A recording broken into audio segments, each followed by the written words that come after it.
hole in the wall with I can stick a rock in, and that way I can like. Well, actually, no. I would just leave it there, and I would just like leave it in there, and that way if. And the place where I can at least jump over it, but it's like wide enough that if they step on it, they'll step on it. Right.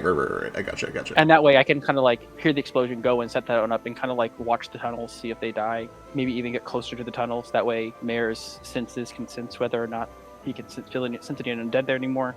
Oh, true. It's and just, then, right, you can use him as like a life detector. Yeah, that's handy. Yeah. And then if their mist comes out, follow the mist, XYZ, and then, if... crap, I'm not about the names. The T guy isn't there. That's not Then I can just wait on the inside, close him in the portal, and then if he does go into the cave, he'll set up the other trap. And I might not be there for it, but at the very least, like... Right. That way you've got at least, like, something in place. Obviously, the big problem is going to be if he has extra men and they set it off instead of him. But True. That's what the trap is for, so... So I think about setting off, just go, like, maybe the first day, get there, go ahead, set up the trap, and then take the crystals and have him work through the tunnel to open it up. Excellent. Set the first trap to set.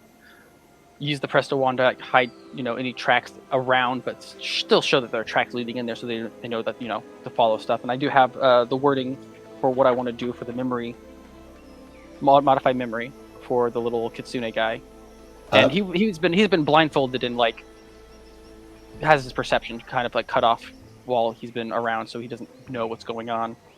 Perfect. There's obviously been a lot of planning, a lot of research and discussion that has happened. We're essentially going to play this out in chronological order, because things might change. We are live. Things might change based on what happened, or what happens over these next couple of days. So we're going to jump all the way back to the 27th. Let me double check, make sure that's right. The 27th of Friday. This is the day when the other two parties each set out for their respective mission. You see one group is kind of headed down to the south into the jungle, headed towards Wexisas, and the other one is headed kind of east along the coast towards Octima, and then eventually to the desert. Meanwhile, Baby Boy's plan is to return to Avarice, and essentially be present when Thernaliax and or Pharonexavac show up to check out the old growth garden. You guys had found letters indicating that Pharonexavac is planning to show his new liege, Thernaliax, the garden, and specifically the chronotrite meteor that is buried within.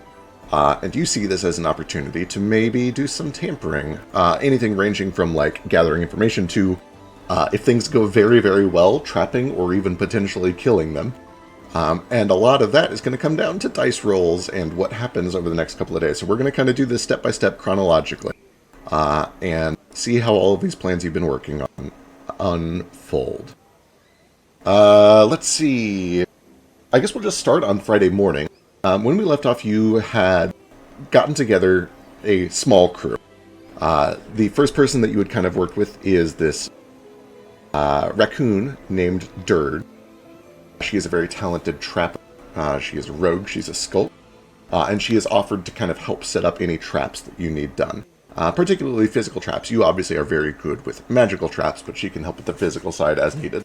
And also sneaking and poisoning and that sort of thing if it becomes handy. And then also you had gotten in touch with Seltra. I don't know if you knew him by name, but this miner, this Ursine miner, who said that he would be more useful than a team of men for the purpose of actually getting some of this chronotrite out before these dragons show up. Because I believe part of your plan, or at least part of your hope, is to get some of that chronotrite out and bring it back here before doing whatever happens at the meeting, so that Jane has a nice big chunk of it. Yeah, he looks like Smokey the Bear. He kind of does. He's an Ursine man. He's very built, even for an Ursine man. They're kind of, by nature, tall and thick and hardy. I do love how I have the tallest and the smallest on my crew. Absolutely. Yeah. It really is a huge comparison. He is like 8 times the height of Dirge. You've obviously done a lot of shopping and preparation and planning and all of this, some of which I know about, most of which I know about, but none of which anyone else knows about. So if you can you just like quickly recap some of the things that you've bought ahead of time, some of the things you're going to be taking with you Yeah. on the Do trip? you guys want? Okay. So just so you guys know, I have spent 832 gold and 5 silver on this plan. I bought two fifth level spell scrolls for Conjure Fey, one sixth level, 40 gold worth of dynamite, two trigger plates, my two hirelings, a presto wand. I kind of just found stakes. I didn't. I guess I didn't. I guess I just They were, yeah, was yeah. negligible. So I'm realizing that I'm probably gonna need more like logs once they're if they're turned into dragons.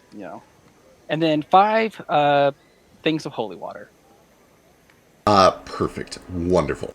Um, you were able to kind of procure most of this either in the evening last night after you talked to these two, or in the morning today, just kind of scouring the landfall market. Again, the place is so packed with all of the people that are kind of coming in from these newly opened portals.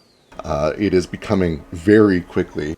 At first, in the first like week, it kind of looked like a refugee camp, but as time goes on, it starts to look more like an impromptu caravanserai or market. People are even using magic to build semi-permanent structures. You can see that there are buildings here that look like they've been up for years and years, but having walked these streets just a few months ago, that many of them are brand new. They appeared in seemingly the blink of an eye thanks to the help of magic architecture. Yeah, I mean that's just normal things, right? Magic art. You can just people just do that, right? That's True. normal. Yeah, and I suppose a lot of this is kind of Baby Boy might not even recognize it as abnormal because this whole world is alien to you. Yeah, And I mean I'm sure that the librarian can just make things, building parts. sort of, kind of. His powers are very mysterious.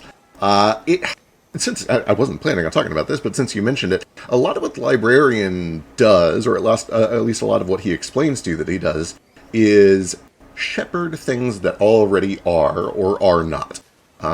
He does have the ability to do some creation and some destruction, but most of what he does is essentially organization and categorization and the herding of things into nice, neat little categories so that other people can find them. Very true to his name, it is also kind of his cosmic nature to be a finder and organizer of things.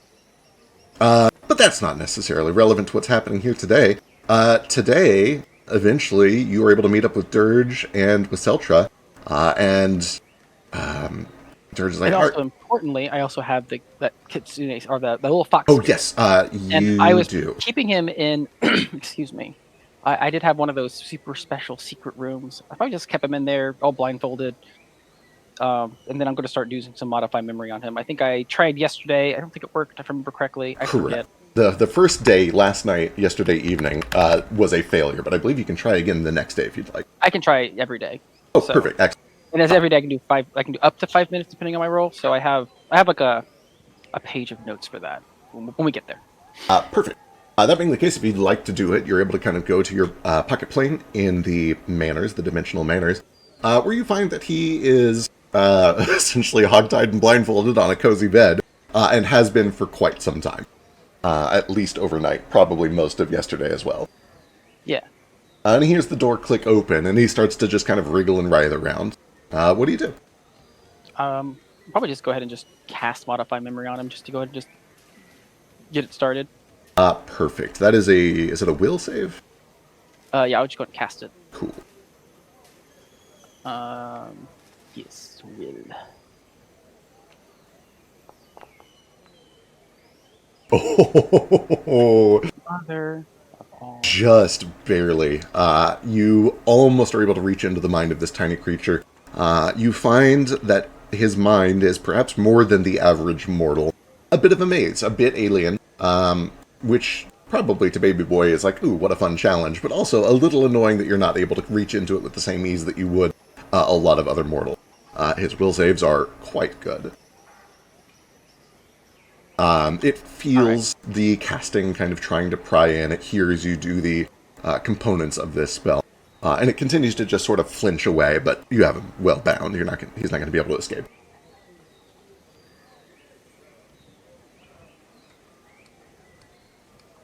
So hold on, I'm reading the. Oh, it succeeded. Sorry, I was reading failure. I failed. It didn't. Thinks the spell was something harmless. Okay, so right, that makes sense. Yeah, So it so it doesn't. essentially knows that you did something magical, but not anything it's like afraid of. Gotcha. All right. Well, I can only do that once a day because I only have one fourth level spell. So I guess I'll try again tomorrow, and if it doesn't work again, he's just not gonna be part of my plan. Perfect. Whenever I do discuss the plan, I'll make sure he's not around. So blah blah blah blah. Absolutely. You're able to kind of find a nice quiet place to discuss this with Dirge and Seltra. And they essentially give the thumbs up. Yeah, boss, I'm ready to go whenever you are. And importantly, so if we do kill him and he turns into mist, we want to track the mist. Might just circle around the pool. If that's the case, easy peasy, as they say, lemon squeezy. Otherwise, we might need to follow him into the forest. Are either of you guys good at tracking or finding your way through the wilderness? Dirge very confidently kind of says, yeah, thumbs up. You got a boss. I'm from the swamps. I can follow anything anywhere. Seltra, I have done a little bit just to make sure that sites are clear of predators. I can find my way through the woods. Yeah, he'll be moving slow, as mist. So he might be able to mark trees and such, but if he's heading to... It'll be recon. Maybe he's heading to an ally or something. I just need to know. In that way, after we find him, we can finish him off. Certainly. 2 hours. And then, aren't you guys good at leather work? Double checking. Oh, I have the wrong Dirge sheet. Dirge. Where's my good Dirge? There it is.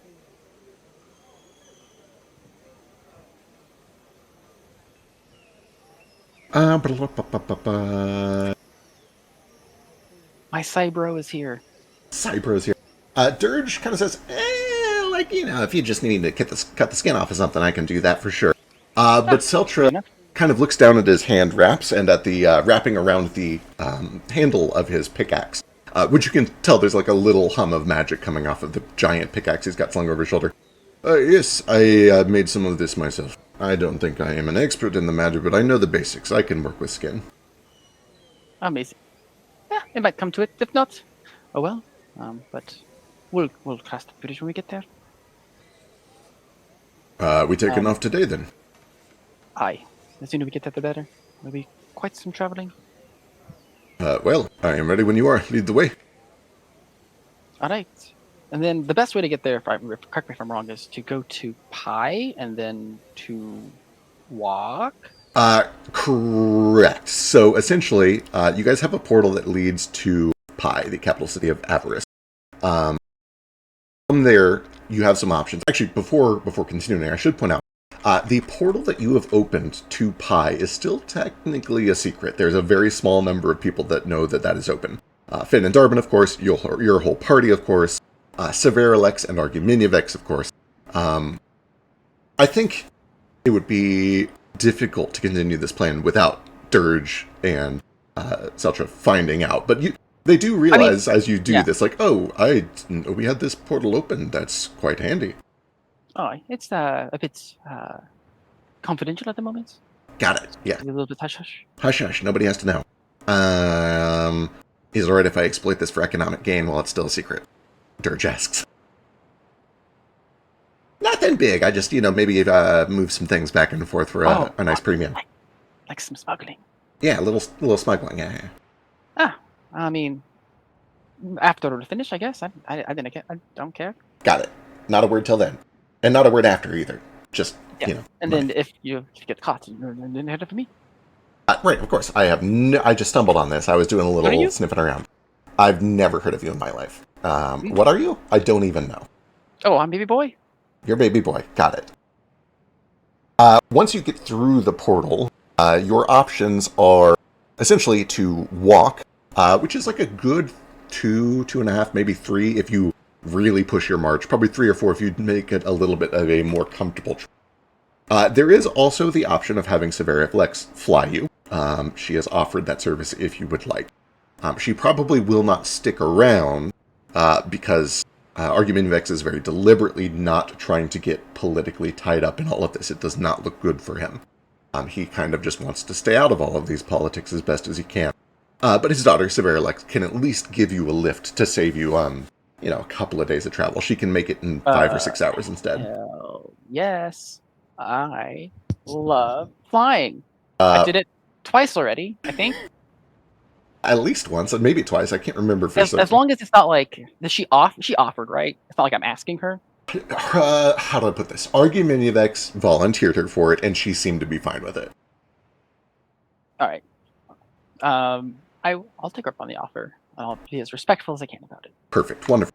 Uh, as you guys kind of all come through here, and as she steps outside into the snowy cold outside of the tax office, and transitions from her normal humanoid dragonborn form into this enormous blue-scaled dragon, Dirge kind of looks up in awe, says, yo, what the fuck? Oh my god, she's a whole ass, she's a dragon. She's a dragon, that's a dragon. Yeah, And Seltra kind of laughs. Oh, we are going to be flying in style. I did not realize. I would have packed my more comfortable shoes if I did not know I needed to walk.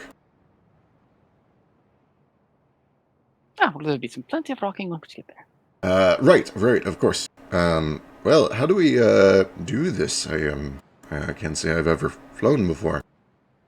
And Severalix kind of, like, comes over and just gets down, onto hands and knees, essentially, or whatever the dragon equivalent of that is, and works with you to get out this mesh net to essentially buckle around herself that you guys can climb up onto and then hold onto for dear life as she's flying. I'm very appreciative of this. I know you didn't have to do this.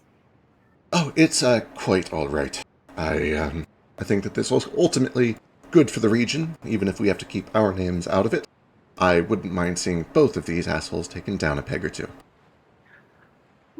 One of them might be, possibly both of them might be a bit of a reach for me. Certainly. But I'd be lying if I say I wasn't excited to go flying again. As you guys kind of climb on, and she looks back and says, everybody ready?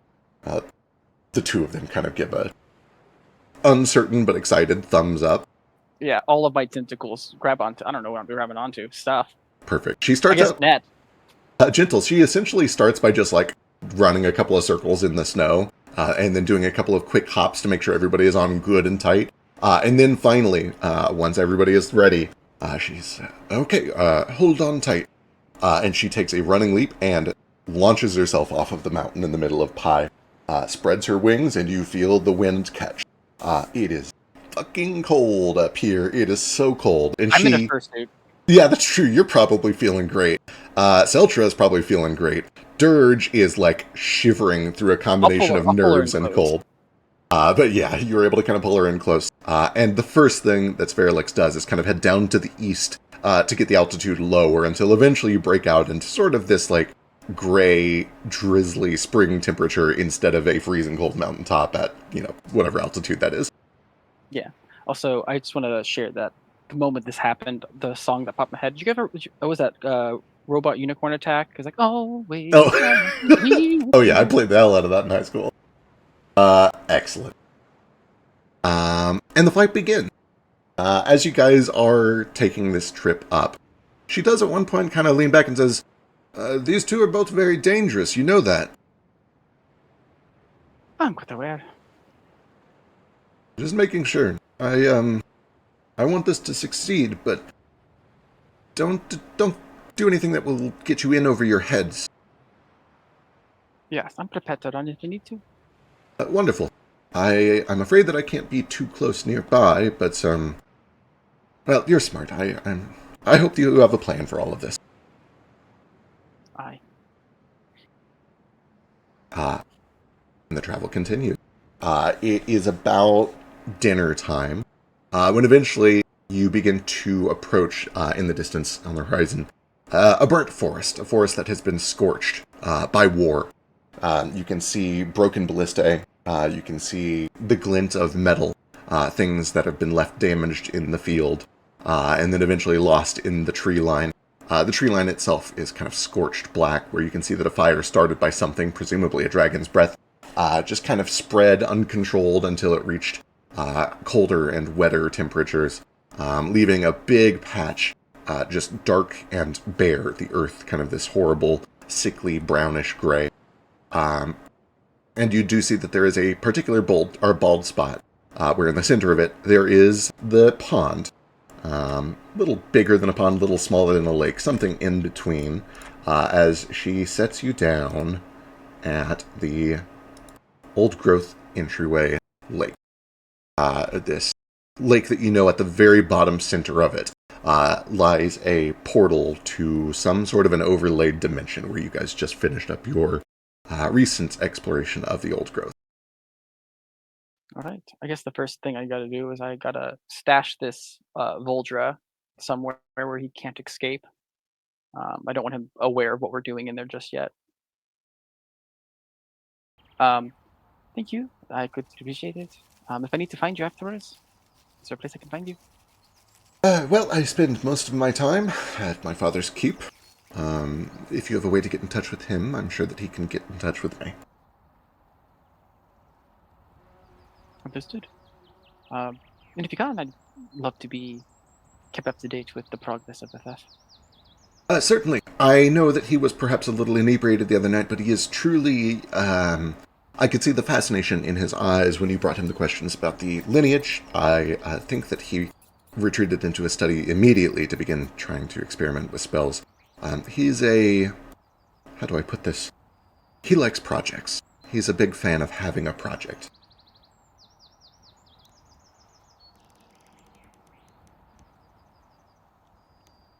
I'm not gonna. I'm gonna hold my tongue. Understood. Very well. I should be off before night falls. Good luck. And she Thank you. springs up into the air, spreads her wings, and is off to the east. Um, oh yeah, I'll probably try to stash the Voldra in this cave because presumably the dragon's gonna fly here and not gonna walk through a cave. Seems pretty reasonable. Seltzer says, I can begin setting up some makeshift shelter if we want. And then Dirge is like, and I can make sure that it is not obvious. Right. I'm wondering if we should put our makeshift shelter. Well, it's best to be able to be in the old growth itself. Run that one by me one more time, Chief. It might be best to have our. Well, the encampment's gonna like cause a lot of mess, right? Presumably, yes. It certainly seems like it would, yeah. Okay, and then we'll just also put the camp in the cave, I guess. Perfect. Wonderful. Yeah, they begin going to work setting up just a very simple lean-to. Dirge kind of works with Seltra to make sure that it is not very obvious. It's well obscured behind some rocks. She actually has some like chalky kind of powdery dye that she just sprinkles over the canvas that they use to make this lean-to kind of disguise it as a boulder. She starts gathering up some lichen and moss and covering things up. And by the time she's done with it, it's kind of hard to even notice if you don't already know that it's there. And you essentially cover off a little branch of this cavern and turn it into a secret side room that looks like it is hidden behind a rock. Perfect. And then presumably she has enough of that to do like another hiding spot inside the old growth that we can use to spy from. Oh yeah, I got plenty. I know I'm very small, but this bag holds way, way more than it looks like. I got all sorts of stuff in here. Perfect. All right, well, we'll need to be switching our sleep cycles to match those of a vampire, so we'll have to be staying awake during the day. Easy, Or got staying it. awake during the night, sleeping during the day. Yeah, they're just like, oh, perfect, wonderful, done, already there. And Seltra's like, I can make that work. Give me a day to adjust. I'll see what I can do. All right. And then I'll like take them through and kind of like point out the places that I want to have specific things. Where I want the Dirge to set up our kind of spying. Can you drag us to the next one? Yeah, so I was about to say, you take them through the pond into the old growth? Yes. I I guess maybe I should kind of poke my head in first before I bring them in there. You are able to poke your head in, and I guess give me a perception check. All right, and then Mare can second it. And just so you know, I did switch some of Mare's skills. He now has touch telepathy, so he doesn't have to speak out loud. Soul sight still, and then he's skilled in the arcane security. Wonderful. And then I also meant to get like some torches. I only have 4. I also meant torches or lanterns because I don't have dark vision, and so when we're fighting at night, I'll need to if we have to fight at night. Absolutely. Well, 4 might be enough. Seltra and Dirge also have a wealth of those basic necessities. Seltra in particular, brought extras just to kind of like, butter up the boss a bit. You find that they are well provisioned for this sort of thing. Perfect. You poke your head in first and begin to just kind of do a tour of the place to make sure that there's nothing unusual out of the ordinary. And with a 23 and with a 12 from Mare, yeah, you kind of are able to see that everything is pretty much how you left it.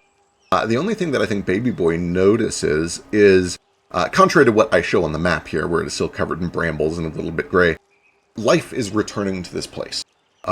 Even just the absence of the Echo Fae that were keeping it strangled. Even without additional cultivation, you already see that flowers are starting to pop up in just the 2 days that you've been away. There are little buds, little pricks of yellow and pink growing out of the walls. Most of these thorny, rocky walls are being covered with ivy and vining plants and flowers. It is a place that wants to live. It is a place that has been fighting very hard to overthrow the thing that was strangling it, and with that thing gone, it is quickly reclaiming this place as its own.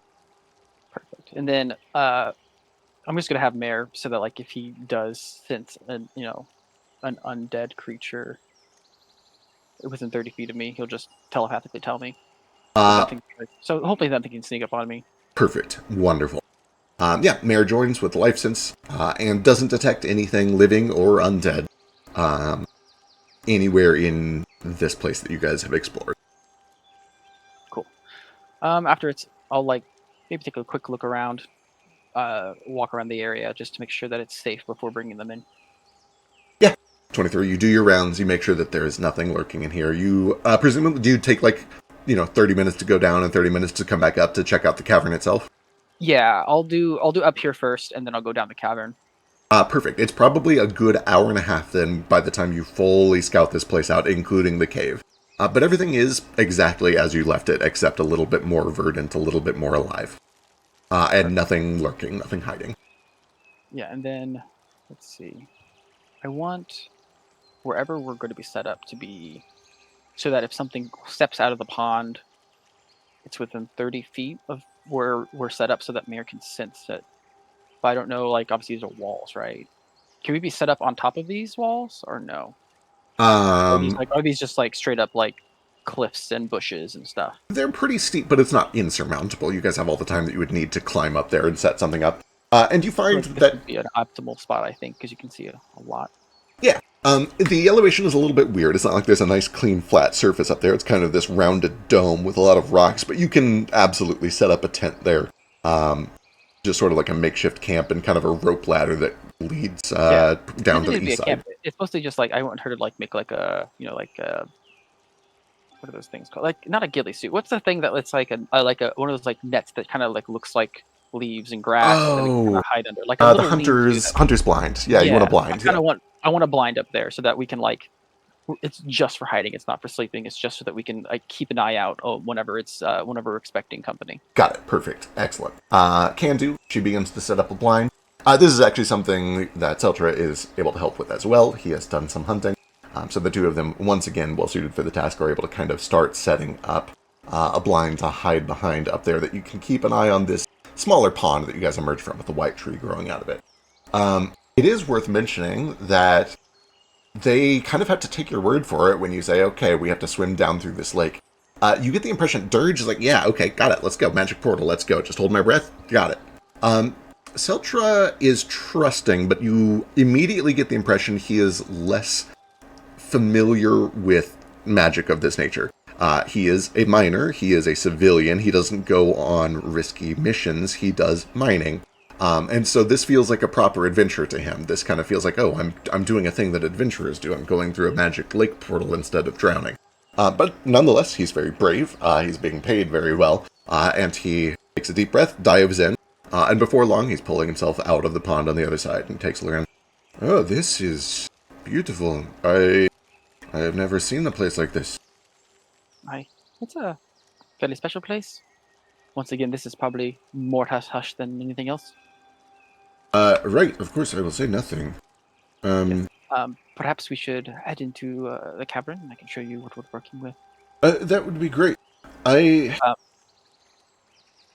I, I don't know how to explain this, but I am, This is unusual, and perhaps it is nothing. Perhaps it is the wards of this place, but there is this sense of foreboding that is coming. Yeah, I feel like I should not be. And he kind of like takes his pick that he's been slung over his shoulder, and he kind of just like holds it lower. He's like, I do not feel terribly welcome in this place. Well, it's understandable. I, he's not with us. Oh, not the Vulture. He's staying out in the cave. Got No, it. I'm not bringing him. I don't want him to see anything that we're doing. Understood. Just in case I am actually able to modify his memory, I can't modify all of it. So I need him to think. I can tell you what I'm going to modify it to, but I figured it doesn't matter unless I succeed. Yeah, we'll wait until you succeed. I think it's more fun that way. Yeah. Pretty understandable. I think the best thing here to do is you probably will not be critting a full mining operation, to be perfectly honest. I think that was a bit overzealous, especially with the respect to this place that it needs. We should take what we need, just a little. The obviously most of what we're going to be doing is going to be in the cave. Not hopefully it will not have a huge effect on the nature up here. Certainly. Don't get me wrong. I am happy to do my job here. I just, if there's magic happening, I wanted you to know, and it certainly feels like something doesn't like me here. Do I get a sense of that? I assume that. I mean, like based on I guess what we've heard from Foster. Sorry, I don't remember anyone's name. Foster. um, You could give me... Your best roll here would be nature, but occultism is also fine. It'll just be a little bit harder. yeah, it's either a -1 or an 8. So Yeah, probably a little better. if this is a failure, let me know. That is good enough to get some basic information. This place is magically warded to hell. It is a magical overlap of multiple planes, and it is a place of old and ancient power. It is a place whose purpose is to remain undisturbed.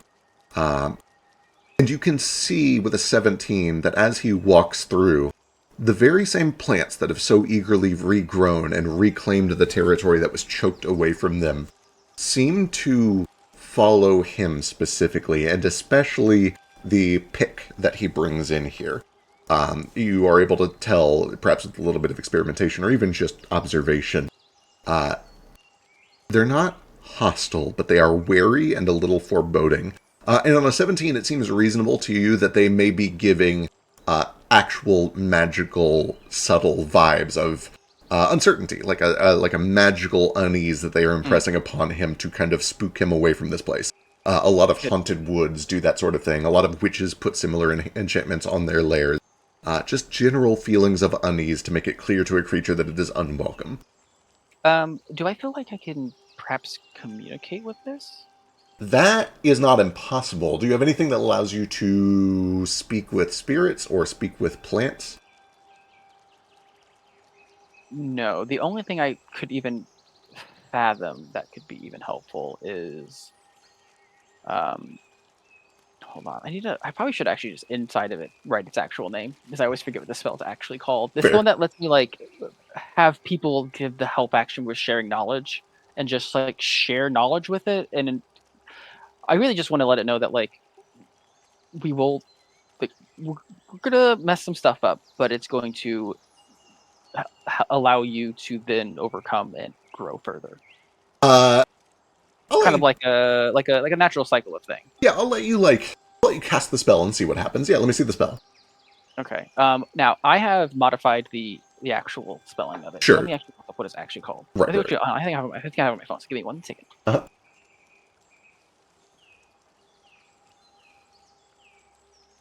While he's looking that up, side note, folks, if you haven't already, go check out Spirit and Salt, new campaign that just started up.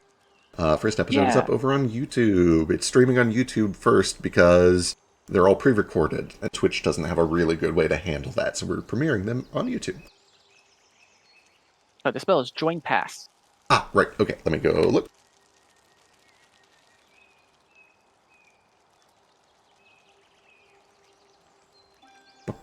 Cantrip divination, mental, community, shot that. I will let you stretch the limits of this. The impression you get is that what you're dealing with here is sort of a non-thinking ward or abjurative force rather than something that has an actual So, consciousness. could I apply my arcane security to this then? Yeah, absolutely. I love that. Yeah, go and just give me an arcane security check. And then I'm going to have Mayor give the help action because he's now also good at this. True, true. It says occult because I couldn't actually write that down. Actually, Yeah, that's fine. I had to do this. I said occultism, and his occultism did not actually change for some reason. It still says it was a +4 instead of being like a +9 like it should be. The so the extra +5 is just if it is a relevant lore skill. Oh, that's right. Yeah, it's not like built into there. Okay. Technically, what's happening is I'm modifying the DC down rather than adding it to the modifier. Between the two of you, you guys have so much experience not only dealing with arcane security, but specifically dealing with arcane security baked into hedge mazes. This feels like a home away from home, and it takes you a little bit of time. In truth, in fact, that's a very good roll. In truth, the two of you find that the magic that is happening here is quite similar to a lot of the wards that you find in the garden, near and surrounding the librarian's library.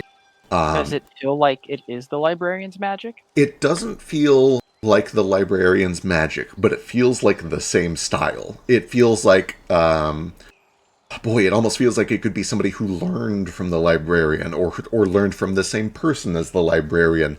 The style is very, like reminiscent of that. Like someone came to the librarian trying to figure out how to do the Foxglove Pact. He taught them how to do some stuff, and they used that magic. That's my theory. That's a fun theory. That's a reasonable theory. This supports that theory. I wouldn't say it proves it, but it does work with that theory. All right. Yeah. But yeah, one way or another, you're able to kind of bypass. Essentially, what you do is you etch a few special runes with permission onto a temporary hand wrap that he makes for the pick and some of his other supplies. And those are enough to sort of like confuse the ward that has been placed here, such that it doesn't recognize him as somebody who has come here to disturb the place. At least long enough to get into the cave and down into the cavern, where you find that those wards quickly fall off. Okay, so here's what I'm hearing you say. They don't care about my dynamite. Good, because I don't have to describe every single dynamite with the ward. Do you voice any of that assumption out loud? To the grass? To Seltra. What I'm getting at is Seltra might be able to offer a little more insight into what you just said, but only if you say it out loud. I mean, they know that we're going to be putting dynamite down here. Perfect. Seltra does point out, the act of caving in a cave, it does not always damage the terrain above. It mostly depends on how deep it goes and what the sediment is like. So depending on how deep you want this to happen, the more likely it is that it will not disturb anything up here. If we do it near the top, it very well could cause a sinkhole, a cave-in. It could cause a huge chunk of this, including the little blind that we made, to sink down into the earth by quite some distance. It could disturb up here, is what I'm saying. Unless we go quite deep to set our traps. Well, the first trap, I'd like to set in quite deep. Quite deep, pretty close to this Tronal Twilight, but not close enough that it will damage it. And then the other one I would like to set up far enough down that it's not going to cause a sinkhole, but far enough up that we'll have time that it is some distance from the deeper one. Okay, that makes sense. And he begins to follow you into this cave. Yeah. Which again is not to scale. It's like a good 25-30 minute walk deeper and deeper into the earth here. Before we go in, though, I do want to show him the door, and I'll have him stand there, and then I'll like open and close it so he can see. Like, we'll have to remove these, and you'll have to get through that. How long do you think it'll take you to get through this? And then I'll like open it again so we can see how thick it is.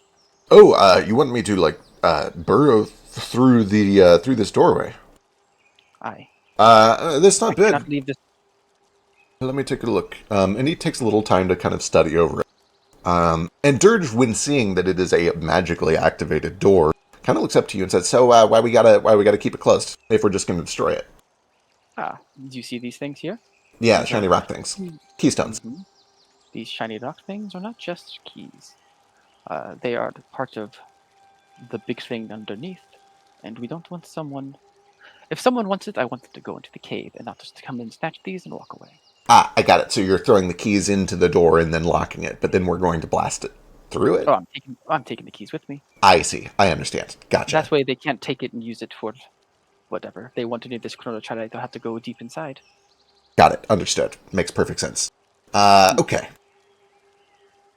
Would it work then to? Well, let me think. If the goal is to just still be able to go in there without the keys, we could either mine through it, or we could potentially just pry it open, keep it barred open.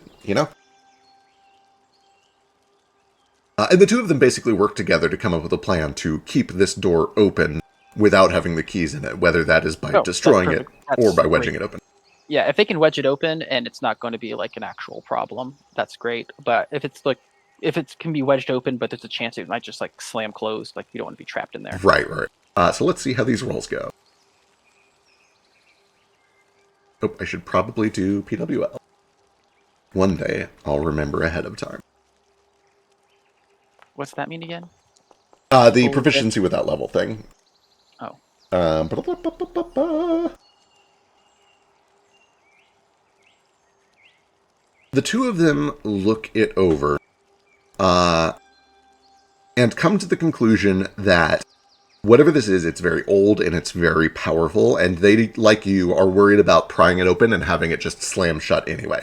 They think it is probably much safer to just, like, destroy it. Both Seltra and Dirge then look to you and say, "Okay, so next problem. Are we going to get in trouble for destroying this? Some of these runes, I don't know much about magic, but, like, are we messing with ancient forces of things going to come after us for this?" ancient forces, yes. But we did just rid this area of something that was constantly destroying it and sapping the life from it, and this is going to further the keeping that at bay.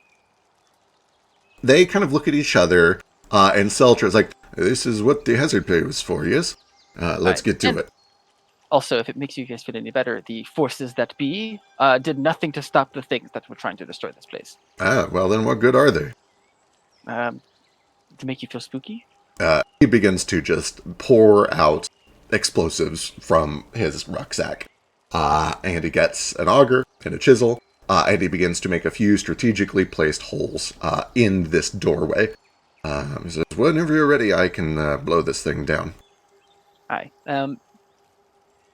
I don't know if is this door also magic? Like, other than it being magic to open and close, does it have like magical like security on it? Do I Uh, need to like help? Do I need to help like overcome some magical security on this door to like make it easier for him? it's magically abjured to open and close with the keys, but you get the sense that that is the only magic.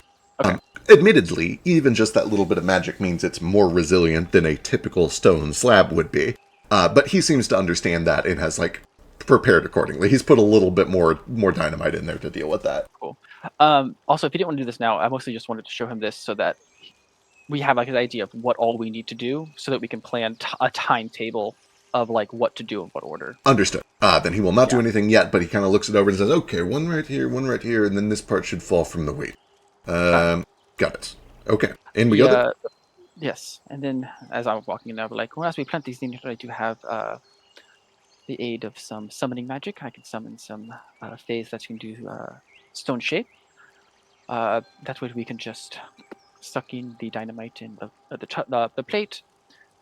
Should not take more than a minute, I believe. Well, prep time not included, of course, All but right. Certain. installation piece.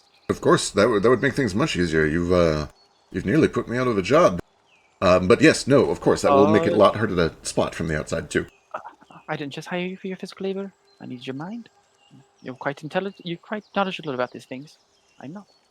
Well, I'm glad to be of help. I've got to say, I don't know if I've ever been hired for my smarts before, but I do know how to mine and how to blow things up, so. He always is getting hired for his muscles. Being objectified. So again, the map here is not fully representative. It is a much longer winding path than this. Yes. And then as we go down, I'm mostly just trying to find 2 locations that won't cause sinkholes, but also like are preferably in bins so that like they can be caught off guard. And when the cave-in happens, it's more difficult for them to like try to get out of the way of it. Absolutely. This spot right here, again, the map is imperfect, but this is actually a pretty good indication. Right after a sharp bend, there are places where you could hide on like this back wall right where you're standing that would not be visible on the way down unless they were like really looking around all the time, and that seems unlikely. So that would be a Yeah, very good place to hide one of these traps. It's like right around this corner. perfect. And I also want to make it so like I'm probably going to set the first trap up, and then when they go down, set up the second trap and kind of follow them a little bit, stay back from the explosion, or maybe with the explosion. And then if they're like coming in hot, I'll just like run and like do some wall running. And I'll say I've done wall running in real life. It was really fun. So it doesn't actually like it's doable. Yeah. Dirge, just kind of, as you're explaining some of these plans out loud. So to be clear here, are we setting these traps up ahead of time, or are they going in and then we sneak in behind them and do these traps behind them? I think it might be wise to set up the first trap, the one that's deeper in, before. That way they never even make it to their location at the end. This material could be quite useful to them. We might I be able got it. to possibly even undo what we've done. I'm not sure. And the second one will be set up shortly after they Got go it. in. At that point, after it's done, you guys will head out back to safety. Perfect. So essentially, we're trapping one trap ahead of them, one trap behind them, so that they're stuck in the middle, can't get out, and can't get down to the crystal. Yes, and probably 2 chances for them to be caught in the cave-in and crushed to death. Right. That would be ideal. And preferably, also, I want it to be in places where there isn't enough room for them to turn into their dragon form. So Gotcha. when the rocks fall, they're stuck in like They're a stuck small in the tunnel. humanoid form.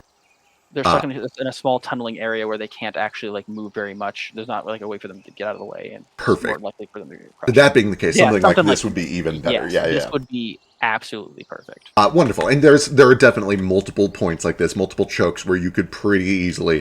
They're going to have to switch to their humanoid forms. There's no way that an adult dragon would fit through this passageway. Yeah, Perfect. And then there and is then similarly a lot of other bins deeper down. So you're able to find at least 2 ideal choke points. yes, and then keep going down to the actual crystal, and then hold on, I have to burp. Good luck. Thanks, I did it. Believed in you. Um, all right, and then this is the the crown jewel, so to speak. Um, Holy. yes, Babushka. the This is, what do you call this? chronotririte. Chronotripe. This is valuable. Perhaps. Let me be very clear here. Those keystones you said were valuable, and this is the same material. Yes, but I'm pretty sure that this is extremely important to the integrity of this place. I'm afraid if we take too much, it might actually damage it. Okay. So for now, I'm curious. If you can go ahead and give it a swing if you wish. How much of this could we get in? If I want to have all these traps set up in 2 days, how much can we get of this and get everything done with a easy time window so that we have it all done by dusk of 2 days from now? Dusk of 2 days from now. Okay, let me see. You've just told me that taking too much of this could damage the place. How much do you want me to... Uh, is it safe for me to swing on this? You are certain? Last time we were here, my friend took a sliver. Okay, well, good enough for me. He kind of like takes a second to circle around, sizing it up, but more than sizing it up, boy, there's so many things going through his mind. The first is like, he can do the math. If the little pebbles in your hand are valuable, he's looking at a house made of it. The value of this thing must be immense. But there's also like the sense of foreboding that he had up top. There's a timidity, not necessarily because he is scared, but because he is sensible and doesn't want to like get you guys killed. So what he does is he finds a spot that's like jutting off near the base, where he thinks he can get a little piece off without taking from the main meat of it. And He looks at you and kind of gets a one last okay, and then he takes a swing with a chisel, and just kind of pops off a piece about the size of a golf ball. And he catches it carefully, treating it as if it were incredibly fragile, even though he knows from the impact that it is not, and holds it up to you. And says, well, it's gemstone, it's crystal. It's actually not terribly difficult to mine. I presume that you don't want this. How do I put this? I will have to be more careful if you don't want it to be damaged. Crystal is very easy to shatter in undesirable ways. If I was extracting diamond, for instance, or emerald, I would do a lot of fine sawing and cutting to make sure that I did as little damage as possible. Are you concerned about that, or is volume more important? I think it might be more important to be careful. We don't need a lot. I would say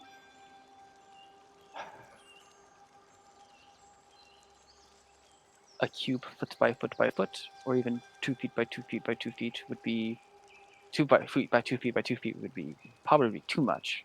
Um, A cubic foot I can have out in end of day today. how big are the key pieces that I have? Each of them is like A key, I assume, like. Mm, they're like uh, a large man's thumb. Gotcha. And then I guess I really don't know how much of it. That Jane wants a fair amount of it. Um, I guess I guess maybe 2 cubes of that size, undamaged, would be ideal. If you think you can do it, uh, with Of some course, time in it, I guess. uh, Um, I will and I spend. understand that I am bringing you to somewhere very valuable. I would warn against coming here on your own to do any more things here. I am more than happy to keep you in my employment.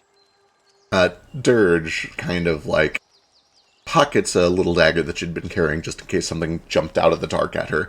And she puts her hands on her hips and she walks up to you, waddles up, looks up at you, who tower over her by like 7 feet, says, listen, boss, the first thing that they tell us when we start doing, the things that I do is a bunch of cautionary tales about, greed and magic and traps. You don't got to worry about me. I'm not stupid. I have all I need to eat and a little bit more. Your pay is plenty here. Secret safe with me. It's good to hear because I will probably find myself in need of your services continuously in the future. Great, gainful employment. I love it. I love it. Likewise, Seltra says, no, if this place is dangerous, no amount of treasure in the world could bring me down here, especially unaccompanied. Um, and you have nothing to fear from me, boss. I guess I just want to make sure they're not trying to fit in. I want to trust them, but Yeah, give me perception. me and Mara both give it.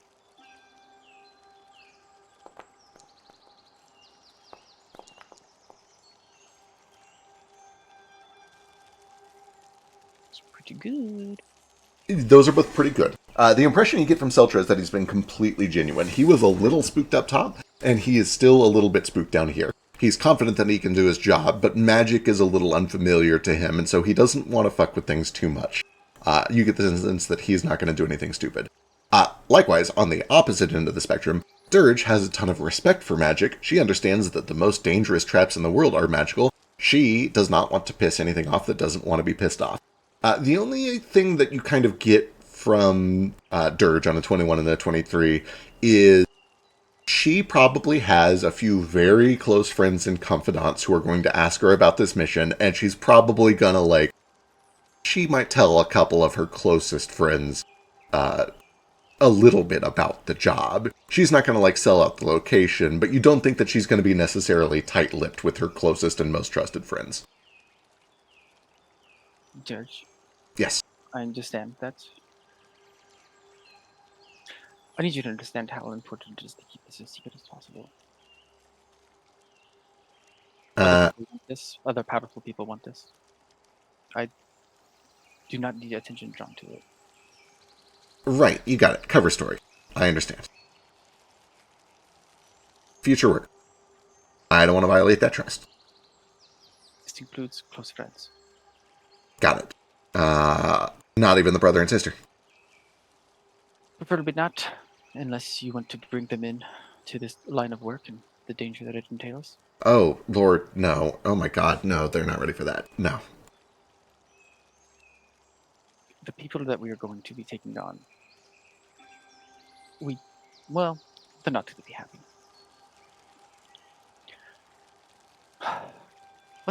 What have I told them? I forget like what I've actually told them what we're doing. I know I've been a bit pretty close to the chest. Uh, my understanding is that they know it's going to be a couple of dragons who are local to the area. I think that's all they really know. I do remember that in your initial conversation, like 3 months ago, they both made it very clear, like, we will take hazard pay because this is dangerous. We are not going to fight. Yes, We're not got made it. to fight. We'd prefer not to even be seen by these people. Gotcha. All right. Well, how long? What does our timetable look like for this? The gears is pretty easy to get set up. Another thing we want to do is I do have this, and I'll pull up my little Presto wand. We're going to be keeping the tracks that we are creating to a minimum. Obviously, tracks going in and in here are good because it will like make them think that people are currently in here, which works to my advantage. Footprints going out might need to be taken care of, and then we won't want to have many tracks leading around to our campsite or to our um, lookout. Uh, So Got it. Okay. Well, let's see. Seltra explains that he can essentially get like a cubic foot out for each day that he spends working, including the current day. Um, he says that his portion of the cave-in trap is not terribly complicated to set up. Probably yeah, probably about, more dirt, right? yeah, it's going to be more Every dirge. week. He essentially just has to augur a hole, and if you're bringing out a Fae that can do it with stone shape, then like he doesn't even have to do that part of the job. Literally, he is only here to determine the amount of explosive to use and make sure that they're rigged correctly. Which Yeah, is and still then important, but it's like a 20-minute job instead of a 2-hour job. yeah, but it's also finding a good place that's like good and sturdy. It's not going to cause like a massive cave in or Correct. a sinkhole. Yeah, so he thinks that he can probably get a cubic meter out and help pick the correct spots and the right amount of explosive to use tonight. And then he can spend the next 2 nights continuing to mine maybe another 1 or 2 cubic feet of the chronotriorite out. And Um, then presumably blowing up the door is going to take Blowing up the a door few would probably hours, be maybe. another couple hours. He explains that blowing it up is only going to take, 45, 50 seconds. The slow part is cleaning up the mess afterwards. Unless you are okay with having scattered debris, it will certainly let them know that somebody is deep inside, which I think you said is good for us. Yes. Preferably, we should do it in a way that minimizes the damage to any of the uh, foliage in the area. Right, got it. I can do that. Don't Uh, want to be throwing rocks at trees. I'll set up a mesh to make sure there's no blowback or debris that goes back out into the garden. Perfect.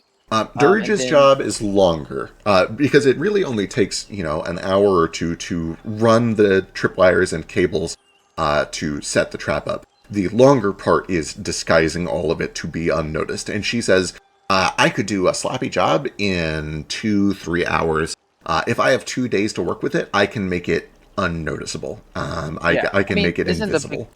I mean, the stone shape's gonna make it invisible, right? Because the idea is to make it so there's like a brittle ground, so when they step on it, it falls through, Oh, and that's then it so hits the hot. pressure plate, Yeah, that's and great. I then love the that. wires can be inside the wall, so that everything is going to be contained within this rock shape. Damn. Why didn't I start working with the guild so much earlier? This is crazy. Yeah. I should. So Okay. Well, I might have future work for you if you've got these sorts of tools at your disposal. really, I just need your help with creating a. We will have very limited time once I summon this creature, a minute. So we need to be. He will just constantly test stone shape. So I need you to have everything set up, Ah, just so that we can just have the dynamite thrown up through the wall, and then the pressure attached to the pressure plate go underground that is tricky. You're only able to do this once? twice, but Ah, it gives good. me once for each. Once for each trap. Okay, perfect. That was going to be my next question. I can have everything ready to go so that there's just a minute of sealing at the end. But it's a good 10-minute walk from one trip point to the next trip point. So yeah, that could be Yes. an issue. So what we're going to do is we'll set up the one that's deeper inside, and then the biggest problem is going to be after they go inside. How much time will it take you to get to the next point, set up the one that will be behind them, and get that going? Um, so that one doesn't really even have to be disguised, right? Because they're already deep down inside. Preferably, it should still be disguised so that they don't see it coming. That way, when they walk through it, if they dodged the first one or survived it some way, I the got second it. one has a chance to get them. I understand. So we are okay. I get it. So instead of guaranteeing a cave in, we are going to offer a second opportunity for them to get crushed by the explosion. Got it. Um, yeah, I can do that. I'll do as much prep as I can ahead of time. If we are skulking behind them by about a 2-minute pace, and then there's a 10-minute gap between the first choke point and the second, that buys me about 8 minutes to set the trap and get it disguised. With the help of magic. Yeah, with the help of magic, that sounds very doable. I think that's reasonable. And then, importantly, how much light do you require to see in this darkness? What a great question. Let me check my character Because sheet. I have low light vision. I do not have dark vision.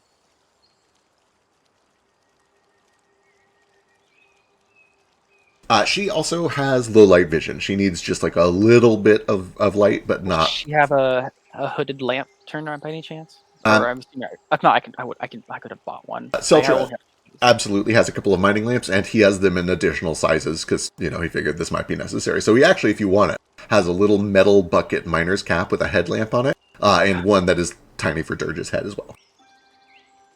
I like to come prepared. Oh, I didn't bring a miner outfit. Oh. This is definitely not going to fit on my head with my antlers. It's okay. I'm gonna have a costume change for later. True. Oh, also, just so that we are in complete understanding, this is not what I really am. You're going to find out quite soon that I'm actually a different species altogether. Uh, Whenever the things do come in here, I will be also in a different disguise. Got it. Disguises all the way down. Dirge kind of looks up at you with just like this totally nonplussed, like, yeah, no shit, you're something weird. Which she doesn't say out loud, but you can read it on her face. I'll just pull off my head real quick. Oh my god, you're normal. Oh yeah, I'm pretty normal. Wait, you're still freakishly tall, though. What's up with you? Gravity does weird things. Or I'd like that. Okay. Alright. I'm just gonna... Okay, got it. And is that your real form, or is there another real form behind that real form? It'd be funny if this wasn't, but it is. Okay, got it. And the dragons are probably not in their real form and just expect everybody to be in fake forms? Well, the dragons might show up in dragon form, but the reason why we're doing this in the cave is so that they're not. Got it. Okay. But they're not going to look like you. They're going to look like dragons or dragons in human form. One of them is going to be an iron dragon. The other is going to be a gold. But the gold one we can't fuck with because he's too big. Got it. Is he going to be coming down through here? Mm-hmm. Got it. I mean, if he does, we're inherently fucking with him by caving him in, so... Oh, true. But they are both vampires, I think? Vampire dragons. Aye. Got it. Yes. So if we do kill them with the cave-in, there's a chance their mist will come out, and then we will track their mist, and then after 2 hours they will return into their dragon form, and then we can ritually kill them with holy water and sticks. Yes, it's kind of a whole to-do. Okay. I got it. And this is Mare. He can't talk right now, but... Wait, that's a thing? I thought it was just like your casting focus. Oh no, he's a thing. I mean, he well, things if you think about it, but he can't hear you right now. I made it so he can only talk with me telepathically at the moment. I see. Got it. Okay. So you're a freakishly tall kitsune. Yeah, but I'm going to be disguised as a cat later. You'll be disguised as a cat. Your little orb thing is a thing, but it can't talk to us right now, but sometimes it can. The dragons are vampires, but they might be in humanoid form. And... Got it. Okay, set. Yes, there's a lot of moving parts here. So, worst case, if things... shit hits the fan, which I don't know if that's a thing, because I don't know if people have fans. Yeah, in Wex's house they do, at least. Oh. Have you been? Well, my cat has. My cat form has been. Wink, wink. I see. Yeah, no, they have, like, fully automatic fans. They're not shaped like fans. They're shaped like, Oh, fuck, man. Like Like a wheels, boy? kind of? No, no, Nice. no. You know, a fan is normally like, and she makes like a wedge, paper fan shape with her hands. Yeah. It's not like that. It's like four of them sticking out like spokes of a wheel, and then it spins, and they put them on the ceiling. It's weird, but it works. Swear on my life, it works. Hmm. That's one of the things I've never heard of. That's probably the weirdest. Yeah, crazy. Using tons of magic and power to like make the room a little bit colder. It's insane. Like I don't It's know. just, they could just make it not be warm, right? With You magic? think? Yeah. Maybe. I don't know. I know a little bit of. I should clarify. I don't know how to do magic, but I know a little about magic. I don't know what it costs. I just know it certainly is taking some sort of energy. Anyway, this all sounds doable. It's going to be a little bit of a tight window, but I think we can do this. The biggest thing is we. I didn't know exactly when he will get here. So I guess perhaps maybe we should only work during the day, and then I can keep watch at night. Maybe Okay. that's better. All right. Okay. So perhaps we get uh, Selsha to get this taken care of, then the first trap, then the door, and then, well, after that, I guess, George, I'll need you to be on night shift with me as we keep watch from our outlook. And then once they go in, we're going after them. Okay. I think it's a plan. All right. And we cut to kind of a little montage of the next day, Yeah. day and a And then half. the next day, I will then try to cast again to try to modify his memory. Oh yeah, wonderful. Let's see how that goes. Go ahead and cast it one more time for Yeah. me. Let me sleep. Wow, my spells are back. I guess I could. I guess it doesn't really matter. None of my other spells do anything like long term. All right. Give me a save for him.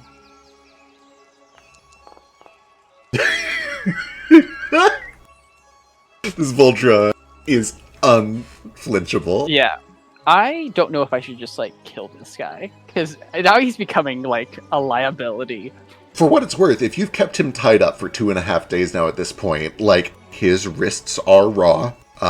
He has probably, like, are you feeding him? Is Oh he... yeah.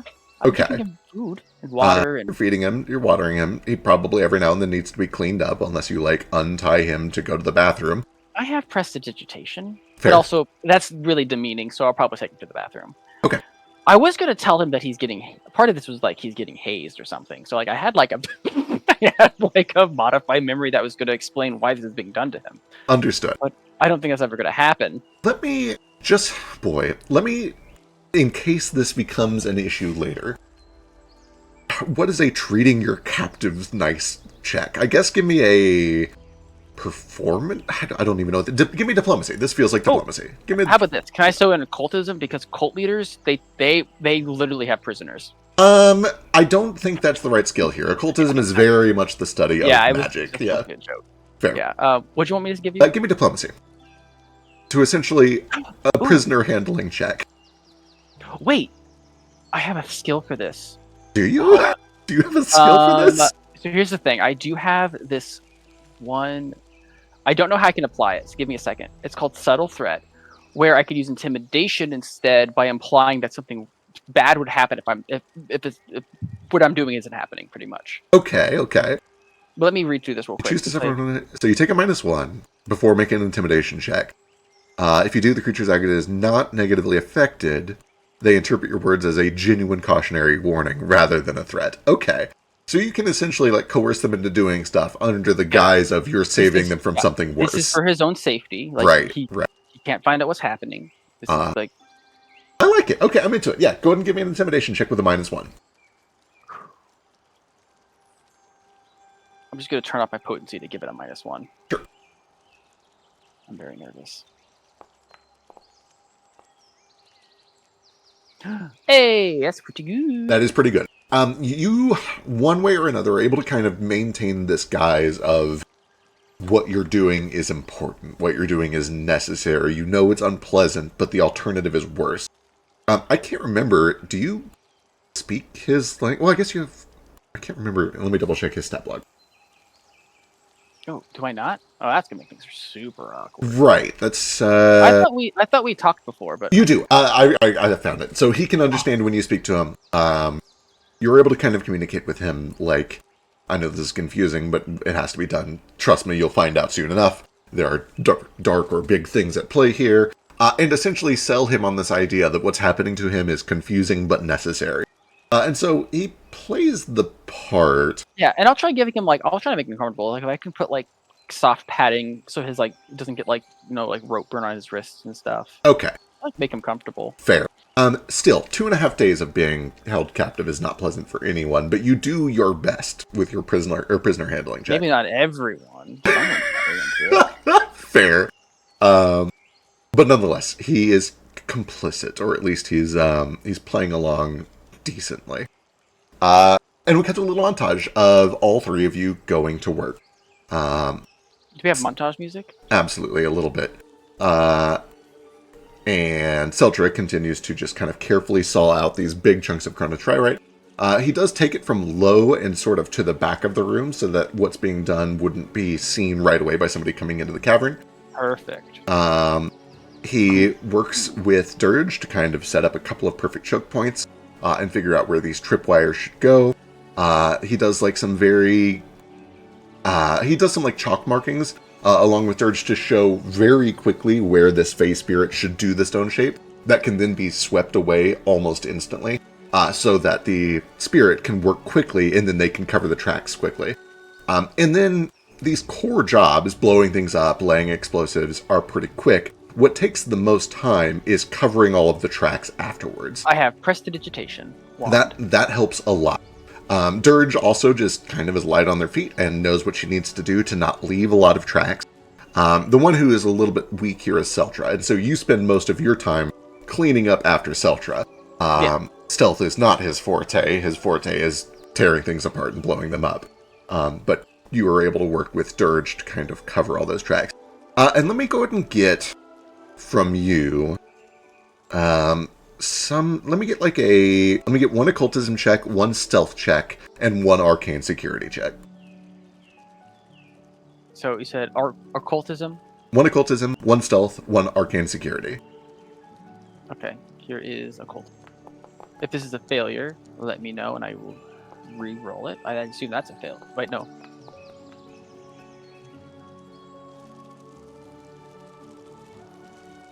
Is that occultism a fail? Do I need to use my cognitive?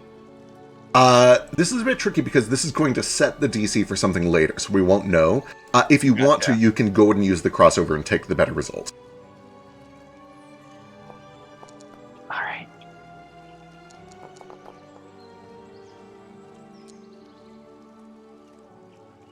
Okay, well, the better one was the one that was already made. Okay, and you said stealth? Yeah, one occultism, one stealth, one arcane security. Alright, here's my stealth. Pretty good, and then my arcane security. And then if this one's a failure, I can also use my cognitive crossover. Should I just go ahead and do the same thing? Yes. Yeah, you guys have 2 days, so you can essentially use it twice. Okay. So 18, 22, and a 15. And then, if Dirge is making, are any of these, none of these are knowledge checks, right? None of these are like... Correct. These are practical checks.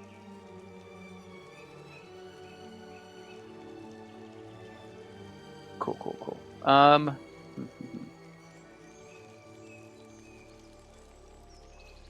Let's see. It is going to be probably a short session. You get one hero point at the start of the session, and a second one, we'll say, at 9 o'clock. So you can have you essentially have 2 hero points at this point. Okay. I will go ahead and use one then. I'll use it on... Also, I think we talked about how like cognitive crossover isn't luck, right? So it doesn't negate hero point. Correct. It is not a fortune effect. All right. I will do it on... Do I know what these are for? Like what the occult versus their security is? The occultism is essentially your spellcasting, prestidigitation, anything that you do that involves magical cleanup here. And it'll also kind of come into how good of a job your summoned Fae does later on. Stealth is just stealth. It's how well you're covering your tracks, how good of a job you're doing making things not noticed. And then Arcane Security is going to be for your redirects later on, if you end up doing that part of the trap, and also for dismantling the door up front. Okay, but it's not going to be for the portal thing. For that's later, right? Correct. The portal check will be another check, and I probably won't have you roll that until it becomes important. Good. Okay. So let's see. I'm looking at the real quick. 18. The lowest thing is that Seltra had an 11 on the mining, and what that essentially represents is that he finds that the core of this is a lot more finicky than he's expecting. Can I give him one of my hero points? Yes, absolutely. Okay, I'll give him one. It'll effectively determine how much of this he's able to get out. That is a little bit better. He's able to do a bit better. Perfect. All right. Should I guess it is a meta resource. Should I expect another hero point for the night, or that will probably be your last one. It's most likely just going to be I'll 2. hold on to this one then. Okay. Excellent. We go through a little bit of a montage.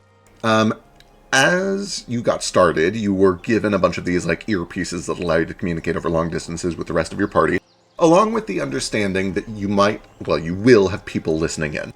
You know that some of Branch's friends and his sister are listening on the other line. I believe everybody knows that either Finn or Darbin has at least one. And I believe that at one point on the second night... No, it's later than that. I don't think you've heard anything else yet. Yeah, that is later. That's after something happens in one of the other sessions. So that's what you know going into this. You also worked out with Jane that they would let you know when they reach Avarice and if they notice Farah Nexavac or Thronaliax leaving their keeps. And so far, you've not gotten anything like that. Friday night, they tell you that they are just traveling through jungle. Saturday night, they tell you they're just traveling through jungle, but that they have reached a cave where there is a train they need to fix. Sunday night, they tell you they were able to fix the train, and they began to take it through a cave system. And you also get a message from the desert group saying that they found an airship and they beat some bandits up and they're now traveling through the desert. And then we get to Monday, and let me check my notes real quick. So is this how many days has it been since I cast my Modify Memory? Let's see. You did I get another one? The one at the start of the session was Friday. You did one the next day when you woke up. The one you just did was Sunday. You're about to wake up in a brand new day, so you could potentially do one more. And this will be our third day here. This will be your third day here, correct? Your day where we need to have... I don't think I really need to modify his memory, honestly. The entire reason I wanted to modify his memory was to kind of lure them down there, but I kind of feel like... Do I feel like... I know this is kind of a weird thing. Do I feel like... No, I'm going to save my spell. I'm just going to keep him here. I'm not going to try modifying his memory. Okay, understand. I don't think it would necessarily... Okay. I'm really torn. I'm going to roll a dice about it. Get some dice involved. If it's high, I'll do it. If it's low, I won't. Oh, I don't want to do it,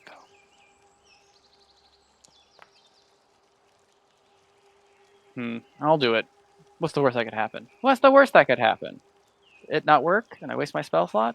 Surely nothing bad could happen. Alright, here we go. Voldra will say... Hold on. I'm trying to think if this is... I can only do up to 5 minutes. I don't know if it's even worth it at this point. You know what? I'm not going to do it. I don't think it'll have a big enough effect. Okay, understood. So I'm just going to hope that they see that someone's broken in and they're on base to gate. Perfect. At this point, you know that according to the letter from Fairnexavac back to Argus, they said that they were going to be leaving from his keep tomorrow morning. You know, just based on the flight you took with Severilex, that if they are flying, they are probably going to arrive that afternoon. So tomorrow is likely the arrival date. Tomorrow being Tuesday or tomorrow being Monday? Tomorrow being Tuesday. Today is Monday. So I could do my cast today and even have my spell slot back and they'd be getting back Tuesday evening.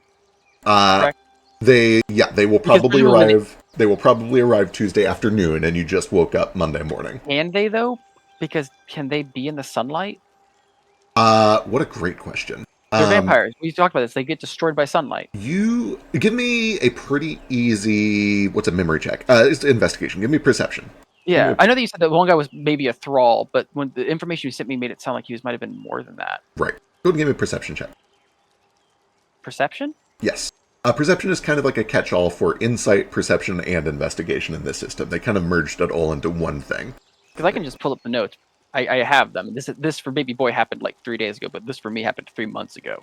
Right. If you have something in your notes, that's totally fine. This is for Yeah, something that you I just don't. This is a memory check, not for you out of character, but for Baby Boy remembering a thing in character. from something that when we talked to Argument of X about what they were, because I think he said No, he was. before that. This is something that happened in one of your previous missions.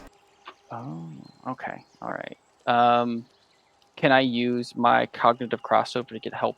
Okay. Yeah, it's a recall Can I knowledge use check. my join memories to get help? Okay. Oh, with nobody, I don't think anybody here would know. Hello, Mayor. That's He's true. always with me. That's true. Always He's listening. always with you. Yeah. Yeah, he saw it as well. Okay. And he could technically use any skill. It doesn't matter. They're all the same skill. I'll do his help action first. Hope he doesn't ruin it. This is plenty more than enough. It's not a terribly hard check. Mayor certainly remembers that when you guys were walking through the city of Pi, you saw a golden dragon, very nicely dressed, that people were Oh, calling I Threnaliacs. wasn't here. I wasn't here for that part of the session. Oh, that might be it. You might have not been Yeah, here I out of wasn't there for character. that part of the Okay. session. Yeah. Then, yeah, while you guys were traveling through Pi that first day you were there, Threnaliacs was out and about in the middle of the day. It was kind of a gloomy, overcast, rainy day, but it was not nighttime, and he was out and about. Does indirect sunlight not affect them? Does it have to be like direct sunlight? Argument of X would explain that most vampires are affected even by indirect sunlight. Wild and unhinged. All right. Okay, so I guess we don't need to be taking the night shift then.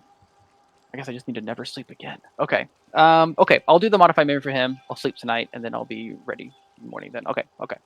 Thank you for taking me on that journey. Absolutely. Let's see if we can make it. Here we go. Vulture Hat. Come here, little buddy. Can you save again? I believe in you. Oh, don't count this. I did not. PWL it. One more time. With feeling. Con gusto. That is finally a failure.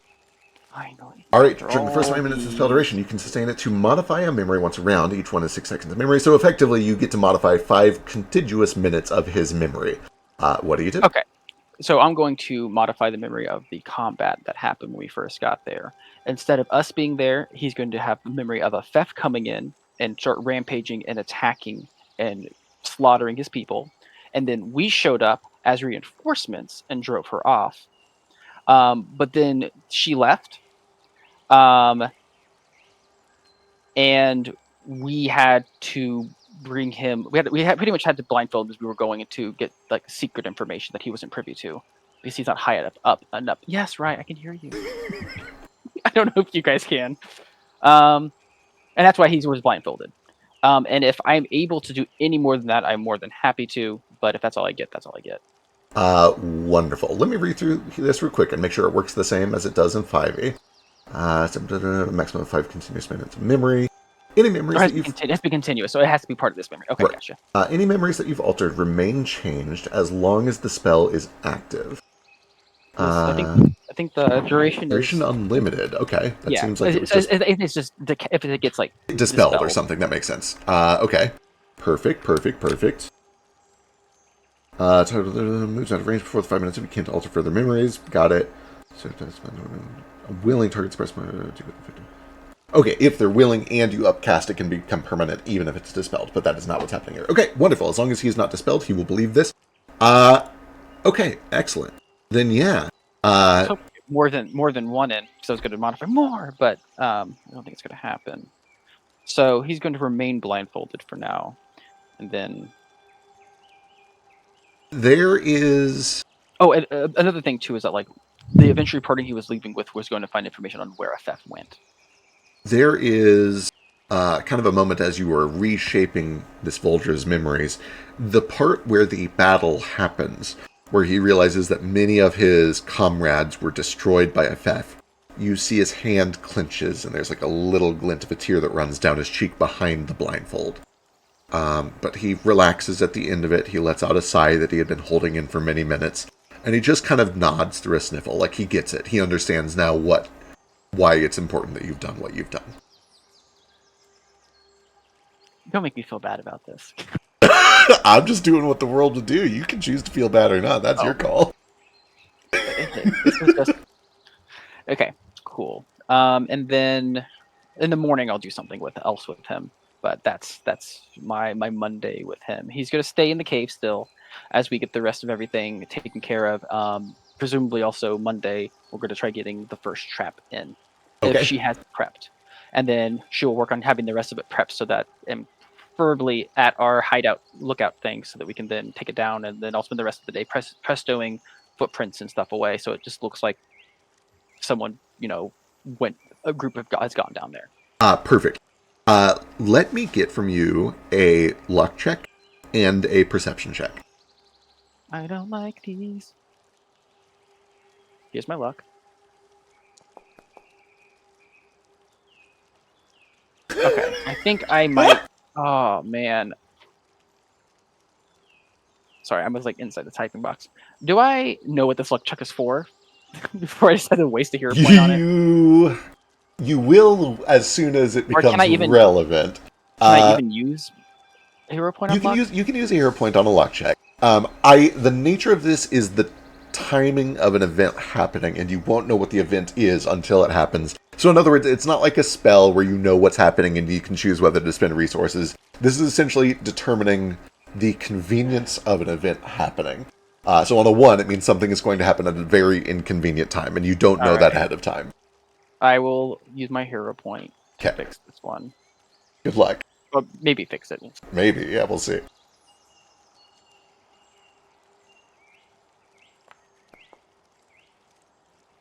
Okay, wonderful. And then perception check.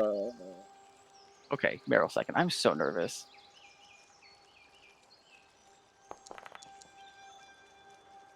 Okay. There Meryl seconding. is a point as you're kind of going back and forth and starting to set things up. This is the day where you're really starting to like lay things out and get things in motion. The holes for the explosives have been augured. Seltra has put the explosives in and marked it with chalk where they need to be sealed back up. Dirge has kind of dug out a little channel where the trapwire is and laid it all out. She has spent a couple of days obscuring all of it and making it look as natural as she can. It just needs, once again, that phase spirit to go through once with a stone shape. Does she even actually need to dig anything out? Can she just like lay it down and then just use stone shape to just like suck it underground? Kind of. The problem is that there needs to be a thin surface that will crumble under their feet, like a pressure plate, essentially, that then hits the trap.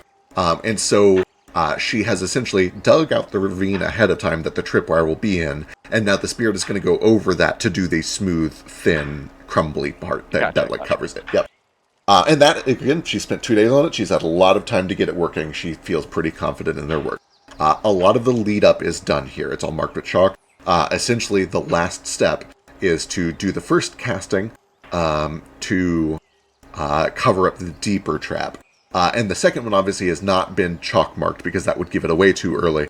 So the second part is what you're going to do after they arrive tomorrow, is where you go in behind and quickly do the second trap. You've done all the prep work. It's just the last trigger that needs to be pulled, essentially. The door was probably blown up at some point late last night, I imagine, Sunday night. And you are starting to get to the point where, like, all you can do is wait. All you can do is, like, wait for them to show up. By this point, Seltra has gotten 2 cubic feet of Chrono Tririte out. He's hauled it up. Do you have, like, how are you transporting this? How are you storing this? He can carry it because he's a huge hulking thing. What's the plan to actually get this out of here? I have a spacious pouch. Perfect. Which you can hold. It says it can hold an amount 25 bulk, whatever that means. Let me double check. That is not a ton. Bulk is not as big as we think it is. Let me see. Yeah. I mean, worst case scenario, just like bury it and go back to the Fair, cave. fair, fair. Listen, generally speaking, an item that weighs 5 to 10 pounds is 1 bulk. But other than unwieldy men higher bulk values, it is certainly not unwieldy. A cube is about as easy to move as something can be. That's why moving boxes are moving boxes. Bulk is one items have larger, greater, lesser bulk. Okay. Doesn't one bulk. Creatures has small bulk 3. 10. I'm going to say that each of these cubic feet, and this might be a ruling that I change if it don't set use of this as precedent, but for right now, I'm going to say that I won't each even remember cubic what you feet. say, so. Perfect, because I won't either. I'm going to say that each one of these cubic feet of chronotririte is 8 bulk, which means you can fit them both in there, but you're kind of like really starting to push the limits of this pouch. I don't even have things, so like this is perfectly fine. Most of what I have is food. Perfect, wonderful. Oh, Then yeah, you're able to kind of get these two nice, pristine, well chiseled out, big blocks of chronotririte, stuff them into your spacer's pouch, and get them ready to go.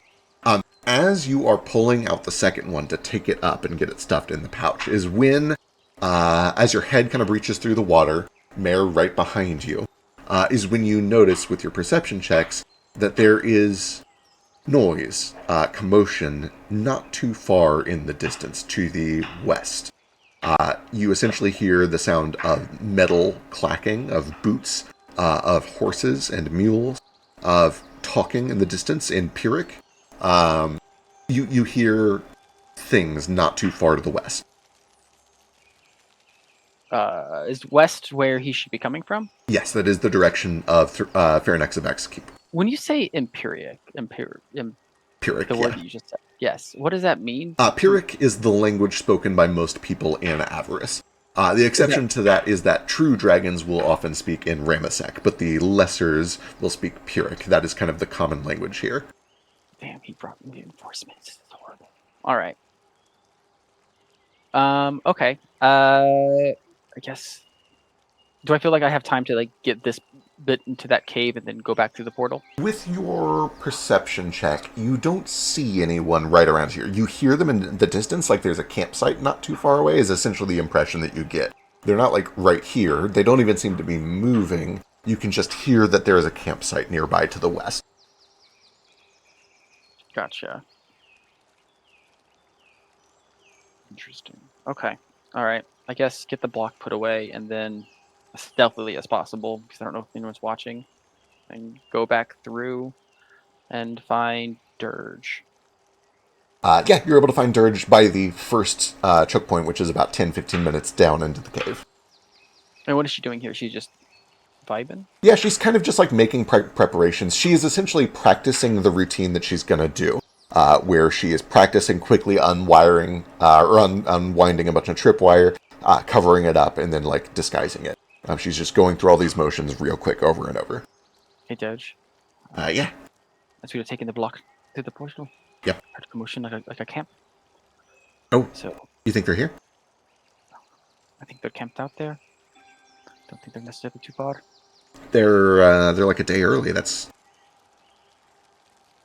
You want me to check it out? Do you think you can do it unseen? Do I think I can do it on? Yeah, of course I can. I, What are you paying me for? Hubris can be the death of us all. I know. I'll be careful. Please do. Yeah. Hold on this. And she begins to like take off her cloak and her backpack, and essentially strips down until she looks like a raccoon, because that's essentially all that she is. I'll be right. Well, this changes things. Yeah, it's great. Yeah, it's great. Some people are born with advantages. Okay, be right back. All right. Oh, I thought you Feck was going to be right back. No, I no. will. I will take the stuff. I'm assuming she kind of. Did I just laying here?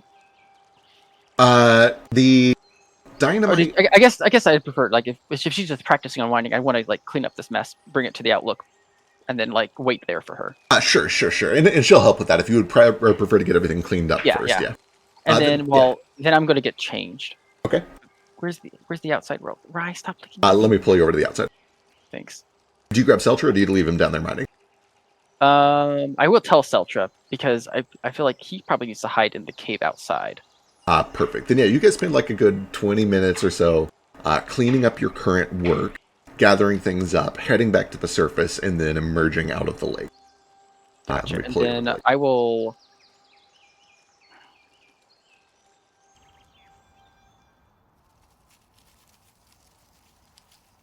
You head I'm to your gonna little. hide. I'm gonna stay after we get him settled. I want to go back and I'm gonna stay inside the lake. I'm gonna stay inside the old grove in the outlook, Got it. kind of just like being ready because I do not know when they're gonna come. Wonderful. So Seltra is hiding in the hideout in the cave. You're hiding inside of the old grove, and Dirge is going to go creep on this and check it out. Yeah, and maybe I'll just be Volger, with her. Volger presumably is still blindfolded, tied up. Do you keep Yeah, him tied up any still? yeah, he's still tied up. Then with Seltra in the cave. Got it. Yeah, and then while she's doing that, I'm gonna do my costume change, but I'll wait until she gets back or Okay. until you get to the other page. Perfect. And then Dirge, everyone can see how cute he's gonna be as a little cowboy. Dirge scampers out. Some time passes. I'm gonna roll some dice. I do have to pee, so I will be right Yeah, back let's do a quick while bio. you do this, and I'll come back, and hopefully everything will be fantastic. Same. I'm gonna roll this, and then I'll also be back in 30 seconds.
I am back.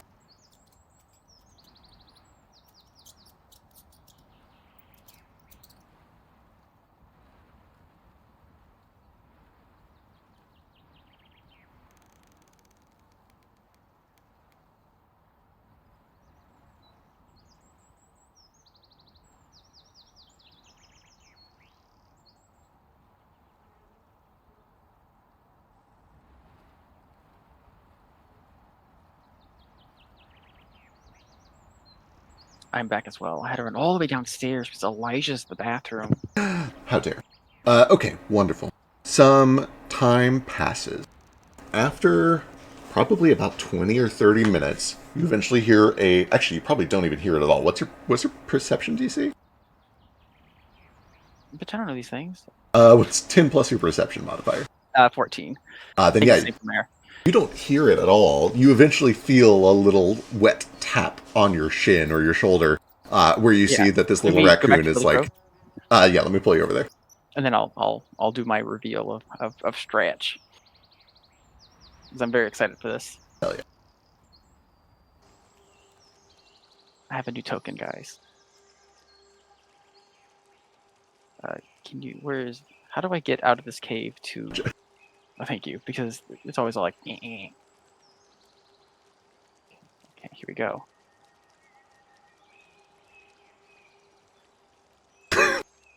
Incredible. Though my fur is still like has like the weird radiant glow to it because the fur marking. The fur is exactly the same in all my forms. I'm dressed up like, imagine like the suit that Doug Dividome wears. Maybe not as white, but like that kind of like I'm a rich Texan. Oh yeah, I'm a rich Rex assassin. absolutely. This is a Wexasassy. I guess instead of coal barons or oil barons, although those two things certainly do exist. I'm a fan baron. Yeah, you're like you're a mana baron essentially. You are somebody who has built a property on a very, very tight knot of the weave that has a lot of transmutation magic. And essentially charges access to let an Yeah, Arcanitech factory be done on your property. yeah. And then I will put Mayor into one of my pockets. He's not gonna be very happy about it, but if he gets seen, it's kind of a dead giveaway Right, right, because you right. don't see many black holes around here. And as you were kind of getting this new look ready, you don't even hear it at all, but you feel just gently a wet little tap on your shin, and you turn around and you see that Dirge is standing there, kind of still bristling wet, having come through the portal. Okay, nice digs, bro. Ah, well, You are thank you still very him, much. right? God. Oh, you Oh, got the voice and everything. Great, wonderful. So they're definitely here, or at least some people are definitely here. There's a camp. Probably 20, 30 total people. They're setting up tents. They're getting things ready. They're just making camp. I didn't see any dragons. There's a lot of knights. There's a lot of dragonborn, dragonoid, dragon humanoids. I didn't see any, like, and she stretches her arms out wide. Dragons. Um, but, they're definitely setting up a camp over there. all right. Well, this does change things. Well, our plan might end up being waiting for them to come through, jumping back through the portal, and I'll just try to seal it, All right. trapping them here. Might not be able to.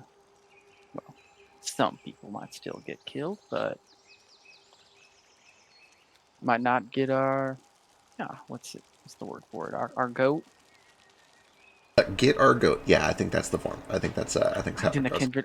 I didn't can really. And yeah, but this has the same. Just kind of making it as I go. Okay, so the plan is still just wait for them to come in and then do the traps like normal, but there might be more people. Mayhaps. But if any of them stay out here, well,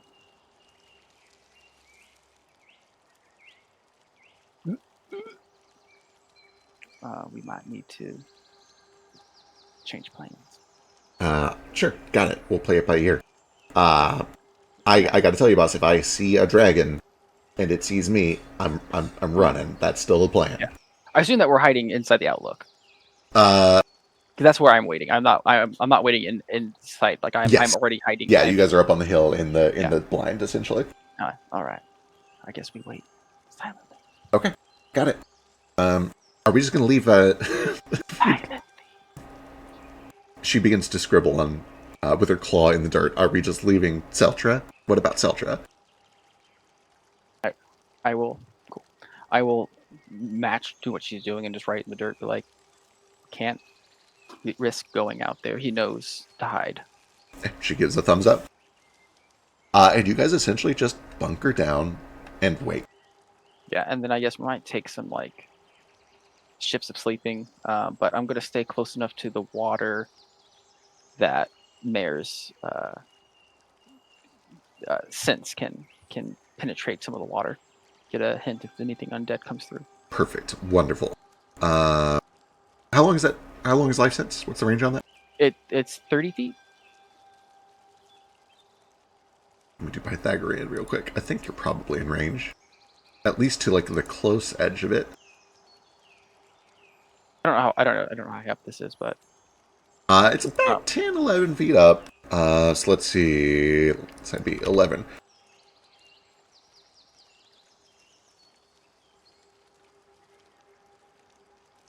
Why is a loading bar happening? Pythagorean should not involve a loading bar. This is math. Hang on. Okay, got it. don't know how to. Computers can't do math. Famously, computers are very slow at doing math. Okay, yeah, you guys are plenty fine. It can reach basically all the way out to the other side of the pond. If anything comes through, you're going to get life sense. Wonderful. Wunderbar. There is nothing that happens for a good 20 minutes, then an hour, then a couple hours. And about maybe 3 hours later, which you know to be kind of dinner time, 5 or 6 p.m., Mayor quietly says to you that he senses something. It's telepathic. So Telepathically. he as loud as he wants. Perfect. Telepathically, Mayor informs you that Life Sense has picked something up, not from the pond, but coming up behind you. I'm gonna kind of reach over her hand and kind of like tap her, and then kind of very subtly kind of do like a thumb behind us. And as you both turn to look behind you, see that not making any sort of an effort to be unseen, there's just like a fox that is kind of sniffing around through the grass, and it like perks up when it sees the two of you turn to look at it, and it kind of tilts its head a little with an ear raised. Does it see us in our look? And it sees us in our lookout. It does. It locks eyes with you through the lookout, and you immediately are able to sense that this is something shapeshifted. Yeah. What does the fox look like? The fox looks kind of like a pretty typical ruddy brownish orange fox. Um, Adult. Does it have heterochromia? You look closely, and after a bit of study, you can tell that one of its eyes is blue and the other is yellow. Yeah. Is that the same as Argus? Yeah. Motherfucker. And it just kind of starts to trot over to you, like this almost gleeful, smug playfulness about it, as the fox kind of comes over and just like sniffs around the blind, goes right up to the entry hole and starts sniffing around, pokes its head through some of the mesh net of the blind. All right. Well, give me a second as I look at something. Very quietly whispers to you, "Is that dinner?"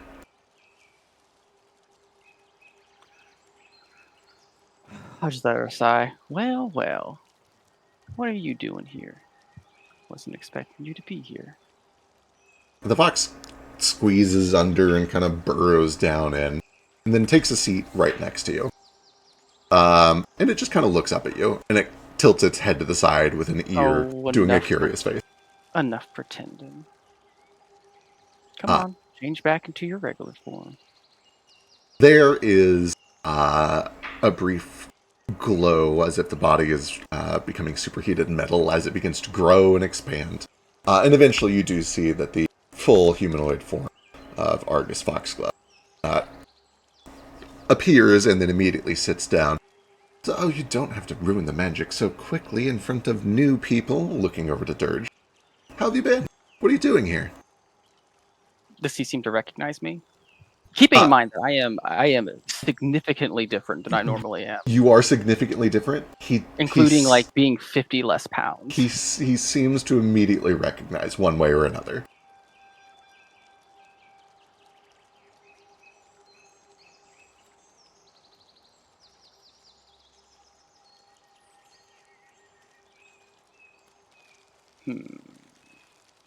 Okay, I do just want to doubly check that he does, because the last time he saw me, my fur was not a radiant sun, Correct. and I mean, I guess I have the same voice.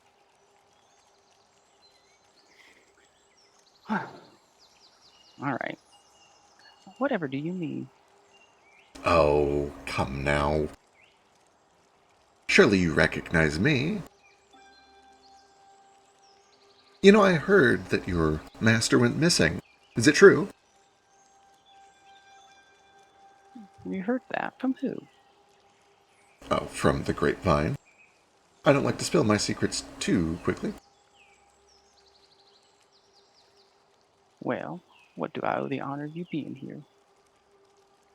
It's the strangest thing. I had left some people in charge of this place, and I have not heard from them in some time.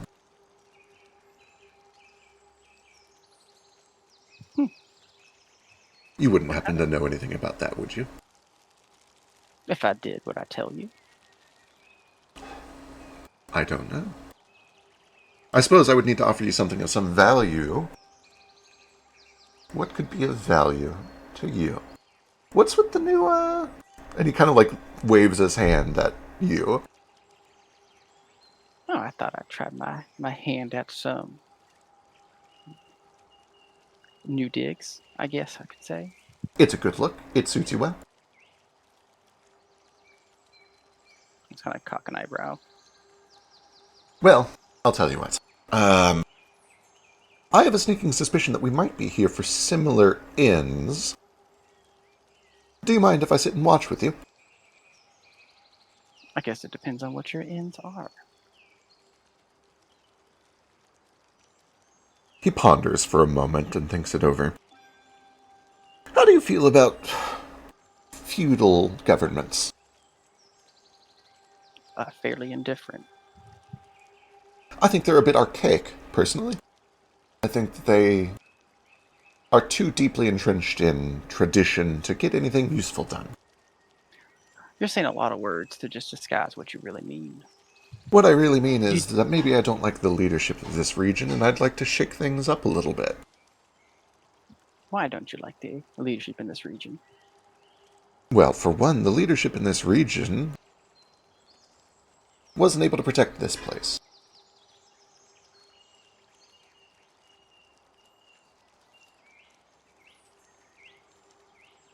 We kind of like stretch a little bit, adjust my hat.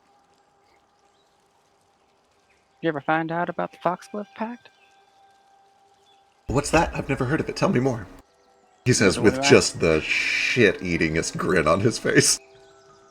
Oh, well, seeing as how you asked me about it, I figured you were still looking for answers. I know that this is a place of great power. I know that it should not be disturbed. I know that the people that I had left here to keep it undisturbed were violently dispatched a few days ago. But that's all I know.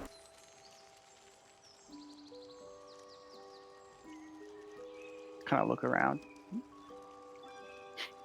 I mean, it looks like it's finally starting to grow back. Yes, that's the problem. Why? Why? Why? Sorry. Baby boy, you've been a very good friend to me, and so I'm going to level with you for a moment. This place that you have stumbled into is a mistake. It threatens everything that we hold dear. It's calamitous. It's holding back the inevitable. Don't you care about the librarian? Don't you want him to be well? Who is this we? Also, I fear I might be stuck in this accent. It is quite infectious. You know, I'd be happy to tell you more if you would but trade me a little of the information up in here. And he starts to, like, reach a thumb towards your forehead. I'm like, I'll just, like, reach up very, like, gingerly and just grab his hand and lower it. Well, then, I've got to keep my secrets. You know how it goes.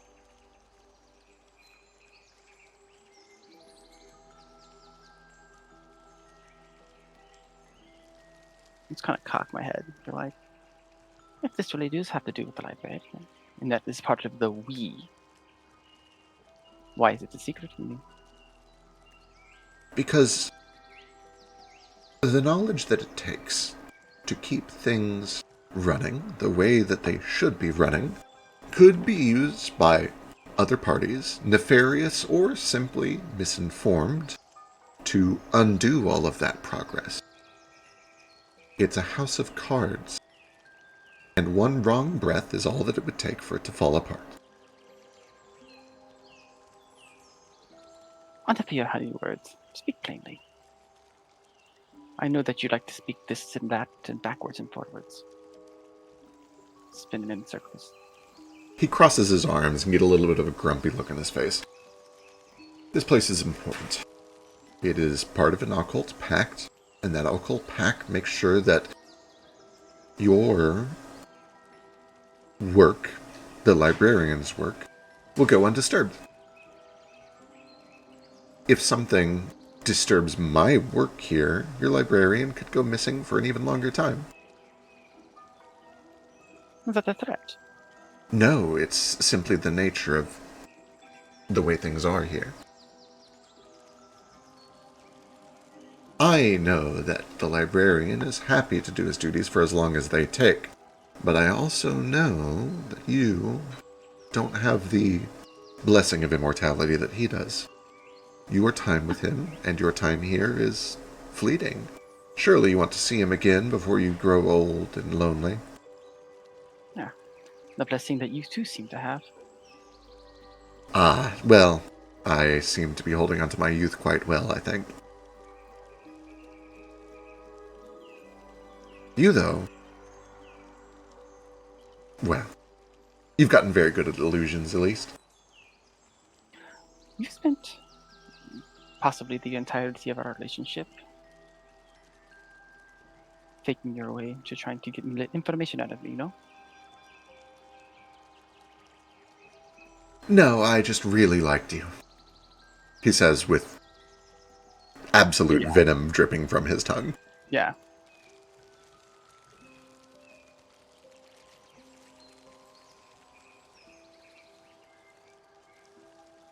Hmm. I see.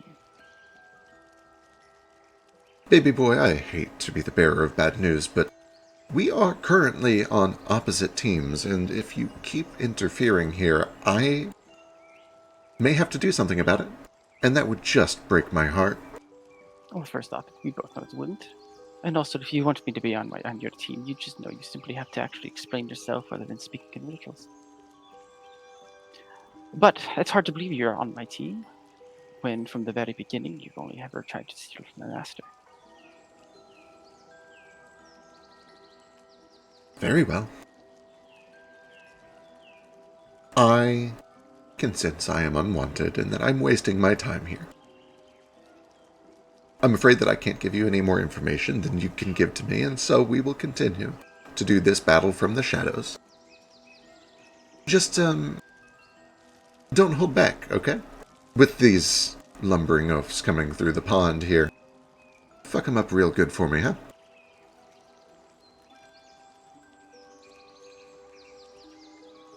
I can't say that I will, I can't say that I won't. Perfect, then my job here is done. And you watch as he Oh, but raises... do know, Oh, I do not take kindly to the humiliation you brought upon me and my master. You will pay. I look forward to seeing you try. And he raises a hand and begins to cast a spell. Is it have the mental trait? Let me double check. It does not. Occult, All right. concentrate, manipulate. I assume he's probably going to be doing some type of teleportation. Can I try to arcane security him and interrupt his teleportation? If he's doing a teleportation, can I try to interrupt it and Um, like alter it? as we kind of talked about between sessions, I want to be very careful about setting the precedent that with Of no course. prep time, you can essentially like counterspell or distort somebody's teleportation spell. I Yeah, think yeah, I yeah. think with prep time, yes, but as just a reaction, definitely not. Gotcha. Let me see if I have anything. I don't think I do, unfortunately. That's quite unfortunate. Then yeah, your instinct is absolutely correct as you watch as from the toes up and in until all that's left is a grinning smile. His body quickly spins out into these gray, colorless leaves that clatter to the ground and then disappear slowly. And I try something. Yeah, what do you try? I want to try to teleport into his teleportation to follow him.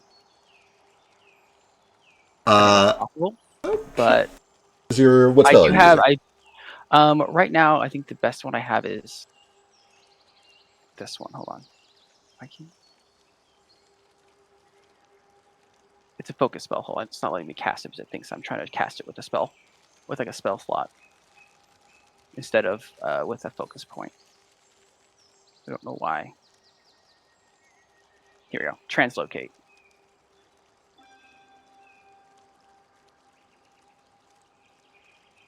It's obviously a big stretch, It's but a I want to see if I can try to like tag along with him. yeah. It's a big stretch. I'll let you try it. Give me an occultism. You're essentially fishing for a 20 here. Gotcha. Like a natural 20, I assume. Yeah, yeah. All right. Um,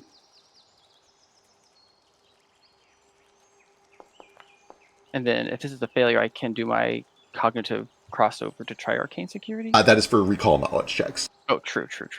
Okay. Yeah, unfortunately, he is able to get the spell off. You're not able to like latch onto it. Am I able to even like get a feeling for where he's going?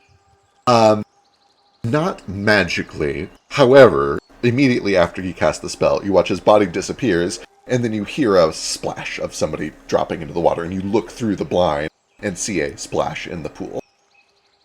Gotcha. Ooh. Can I try something else? What do you try? Is he still here? He teleports. You see a splash in the water. You hear like a of something like somebody did a cannonball into the water. Essentially, on your turn after he has finished doing his stuff, what do you do? I was going to try to dispel this portal so he can't leave if he hasn't gone through it. Boy, oh boy, oh boy, oh boy. So when timing is important, we roll initiative. So let's roll initiative and see how that goes.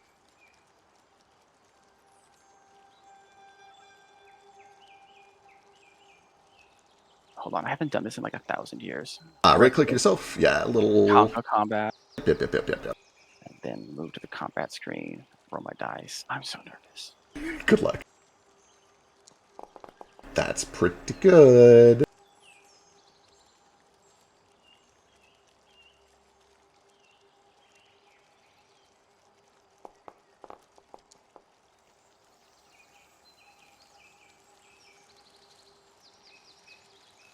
You see him teleport, and you hear the thunk splash of water. You get the sense that he has teleported down into the pool a few feet under the water and is about to start swimming down. You react so quickly. What do you do? I'm going to dispel the pool, and Mare and I are going to try to close it. Wonderful.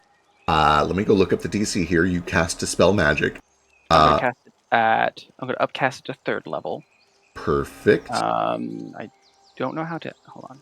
I don't know how to actually make it upcast in here. I guess I'll just put a star next to it and make it a signature, and then I'll just cast it. Yeah, that's fine. Checking DC. I know I wrote this down here.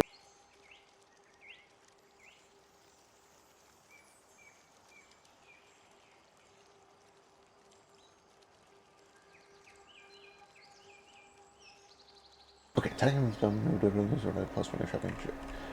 okay, go ahead and give me an occultism check. It should be not occultism. It should be arcane security, correct? Dispel magic is occultism. Yep. Sorry, I'm getting ahead of myself. Yeah, arcane security is for trap setting. Natural 20. Son of a bitch. Yeah, you cast Dispel Magic, and you feel permanently close now? No, it is not. You're keenly aware that this is old, powerful magic, and you've dispelled it for a time, but not permanently. Gotcha. I know that you said that. I know we talked earlier about casting Dispel Magic to set a DC, and then using Arcane Security to actually lock it down. Correct. The DC was 21. Correct. That is a trap setting process, not a single action. That is if you were to spend a long time working on setting up a trap here. However, with the single action with a natural 20 on Dispel Magic, at the very least, you suppress this portal for at least, you get the sense, like a minute or two. And you know that he has not gone through the portal. You still see a shadow beneath the pool here, reaching down, looking kind of confused, like, why hasn't it worked? Gotcha. With the rest of my movement, I guess if I have movement, I'll go ahead and move down here. Yeah, it's like a 10-foot drop, and then you move over, so you've used 2 actions to cast a spell and 1 action to move. Perfect. That brings us to Argus. And also, as I come down, I'll be like, change your plans, little lady. Looks like we're going to take this fox down for a quick second. Oh, I guess she should roll initiative, too, yeah. Yeah, I mean, I guess she doesn't have to do anything. She's not here for combat. Oh, no, she is your hireling. She will... I mean, she isn't here for combat, you're right. We'll see what she does. Okay. I might even say, like, feel free to use that diamond as you wish. Forgot to PWL again. Like an amazing DM. Well, this isn't where I... Oh, no, I already did. We're good. Alright. I think Dirge uses 1 action to chase down after you, for sure. And just kind of says, he's not with the dragons. Um, Honestly, it's hard to say, but he's an enemy. All right, gotcha. She is going to go ahead and use her second action to press herself against the wall here and try to break line of sight and do a hide. And then her third action... Oh, no, sorry, I forgot how redowing works. She's going to use her last two actions to pull out a blowgun, stick a needle into it, which you can see she carefully avoids touching the tip of, and ready an action to blow it if something comes up into her range. That brings us to Argus.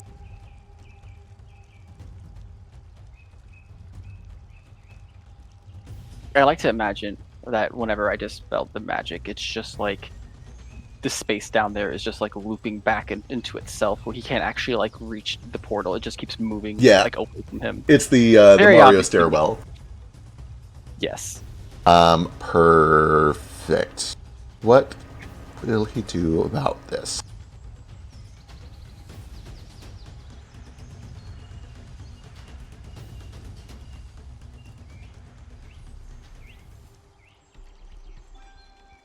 I think he's going to use one action to swim up to the surface.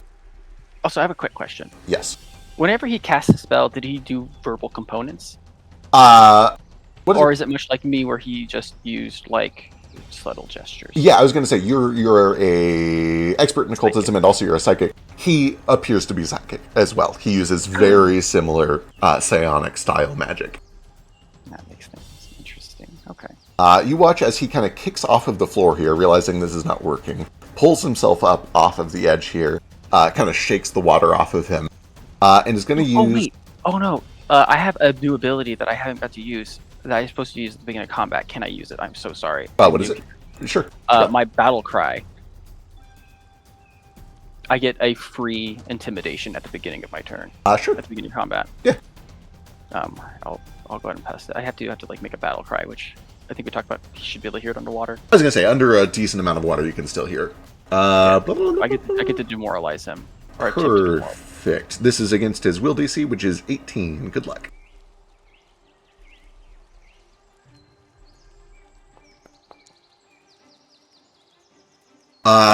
And as I do this, I pretty much just like open up my mouth, and there's just like this like really high pitched, completely inaudible like screech that just like shakes the air, and just like kind of like almost just like gives it's almost like chalks on a chalks, on a chalkboard, like that kind of like cringe, but it's just like wonderful. This horrible grating sound comes through, and he is frightened one under the water, especially when he realizes that you have somehow managed to... also, it should be a 28 because I don't have... Subtle threats do not matter here. Understood. I don't know why I cannot turn off subtle threats, so it should be a 28.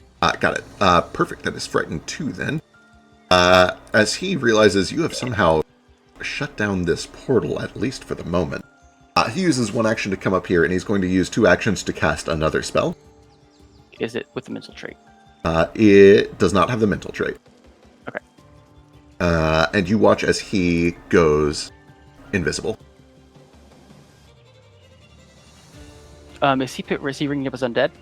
He does not ring up as undead, no. Was he? Well, you said he was being picked up by Mare earlier, right? Correct. He has life sense, yeah. No life sense.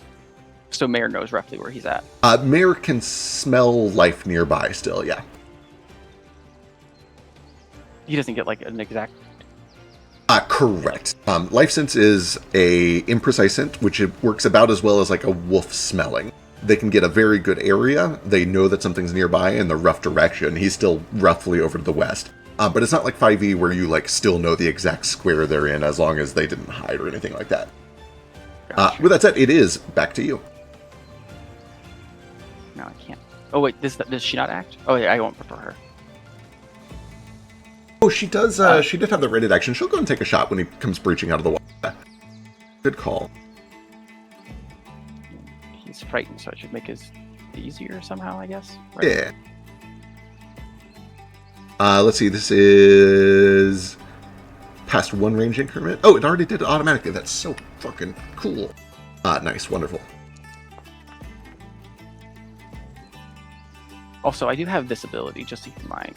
I have resistance to all of his magic. Perfect. For 24 hours. Wonderful. You do watch that as he is going invisible, Dirge just blows through this blowgun and a little dart sinks in right as he's going invisible. And the dart also disappears, which kind of suggests to you that it must have hit and gone invisible with him. Now it is back to you. Gotcha. This guy's wet, and he's walking around on dirt. Where are his footprints leading him to? If you'd like, you can spend an action to do a seek. I will. Give me perception.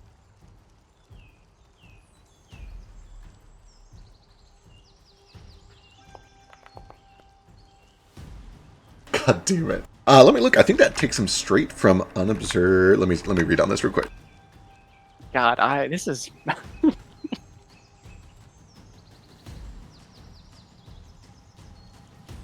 She's near the seek out third dimensions. Compress the stealth DC. Then.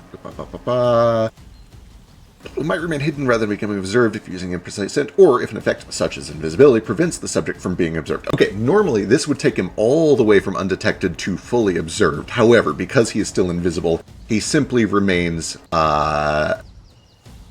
hidden. Which essentially means you know that he is in this square, but there is still a chance that you could just miss because he's invisible. Alright, let's see what I got. I'm trying to see if I have any AoEs. I think I have one, but I think it's a 15-foot cone. I don't think that'll reach him, will it? Would a 15-foot cone hit reach that one too? I don't think so. It would be just short, yep. And being hidden means I have like some type of disadvantage on hitting him, right? Not with AoEs. AoEs don't give a shit about things being hidden. I think that's the. Well, hold on.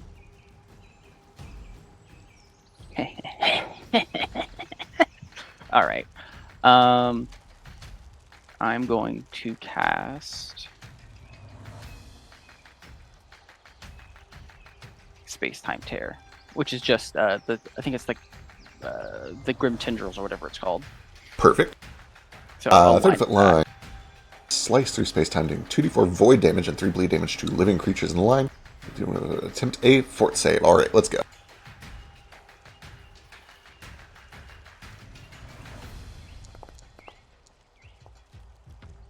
That is a failure. They take full damage. Go and roll me 2d4.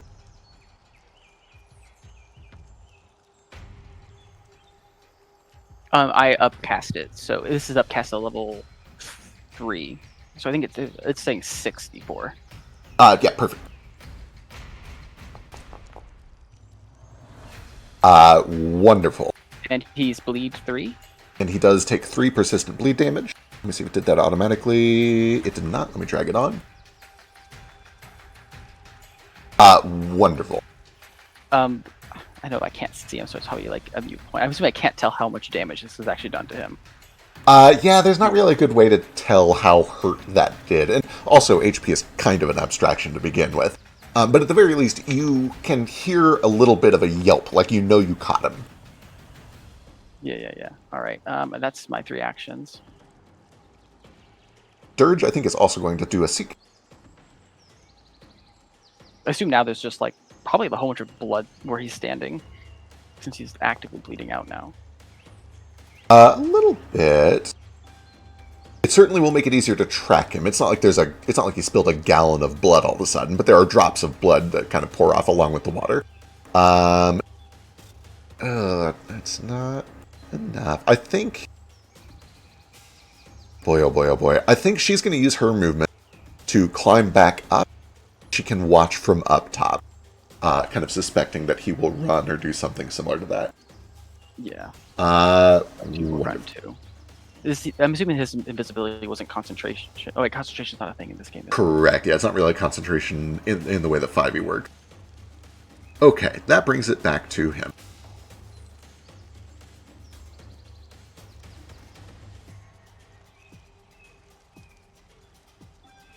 He is...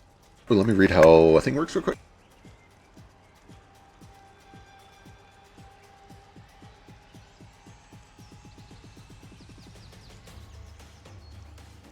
Plus your standard cover. If you were hidden or undetected, you retain it. Okay, got it.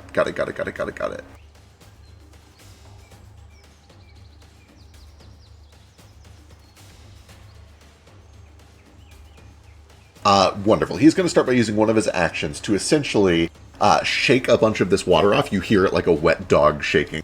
And put a hand over his bleeding injuries to hide so that you cannot follow him as well. One of these. What is your perception DC? 14. Son of a bitch. He is just too wet. It's not enough right away. You're able to maintain the hidden on him, which means you're able to follow his position and see that he runs down this hallway away from you to the left. This one here? Yeah, it's running away from you down that hallway.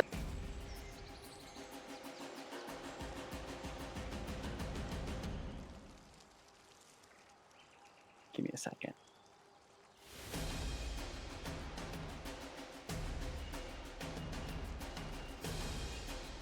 Give me just 1 second, please. Yeah, take your time. Because this definitely changes a lot of what I was going to do. I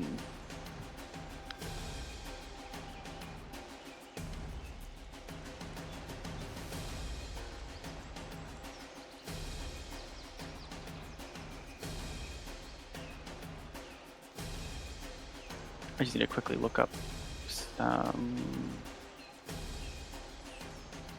creatures.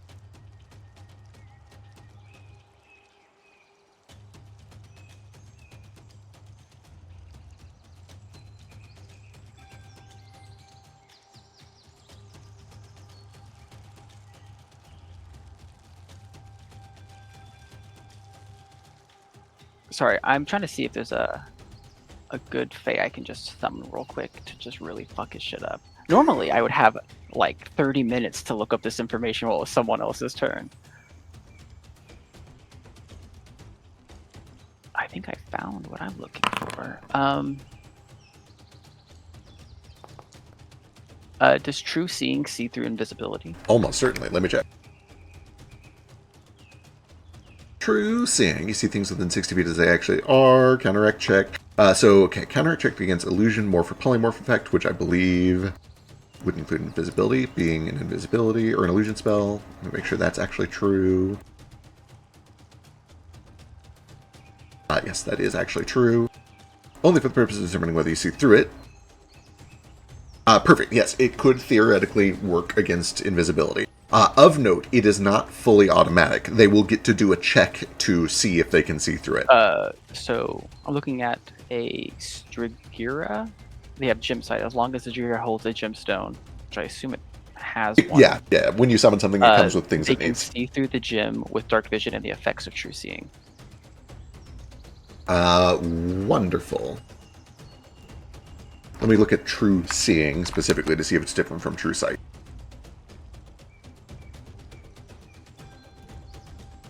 Okay, it's the same thing. It was just renamed in the OGL nonsense. Perfect. Really horrible spells, though.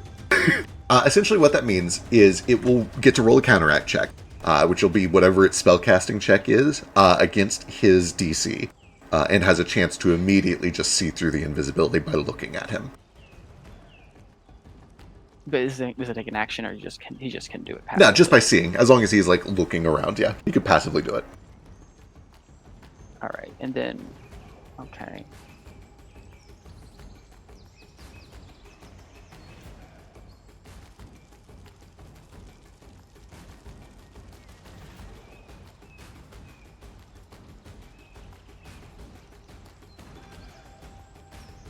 Okay, I'm going to pull out my spell scroll that I was going to use for the Naiad, and I'm going to summon a Stygira, and I'm going to try summoning it as here as possible, as far down as I can see.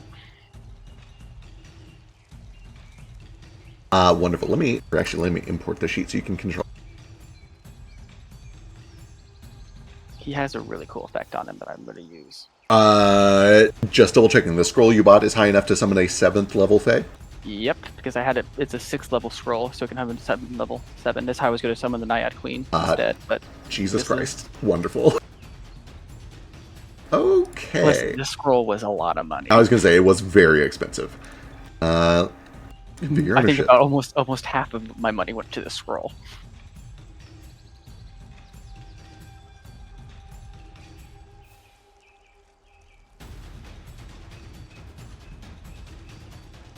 Okay, I believe you should be able to double-click that and see the sheet and move the token around and all that stuff. Cool. He'll lift up his gem and look through it, and he should... What do I need to... Oh, he said... And I should double-click to see a sheet? Okay, cool. Yeah. What do I need to roll to him to try and see? Give me whatever his spellcasting skill is. Let me see. So you're occultism or nature. They're both the same modifier. Oh, let me PWL. There we go. Okay. Hold on. Nature or occultism? Yeah, either one. Probably nature is the correct one because this is Fae.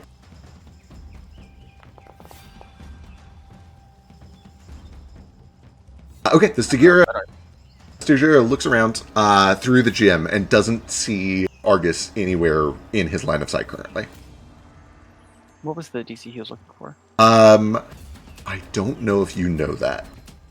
I guess is it like a set thing, or is it like against like his spell casting DC? I guess like what? Yeah, it would be against Argus's spell casting DC.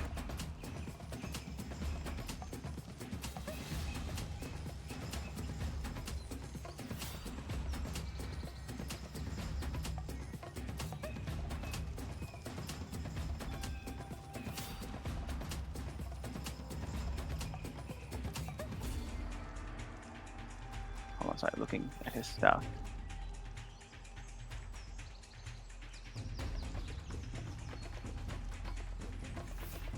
Okay.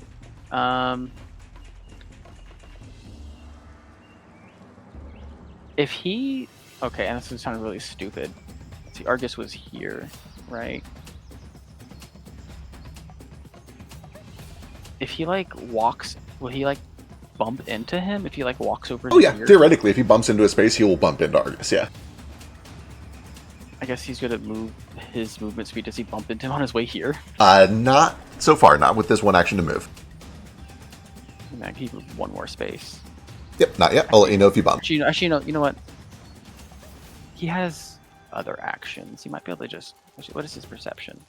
And just I don't know if you looked into how conjuring works or if we talked about it already. I think we did. Essentially, summoned creatures and creatures that you summon that become minions to you. You spend one of your actions to give them 2 actions.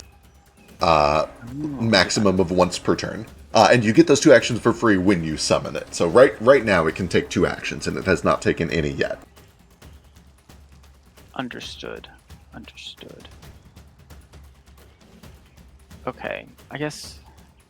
Before he moves, then I guess he'll take the search action to look. Perfect. Go and give me a perception check.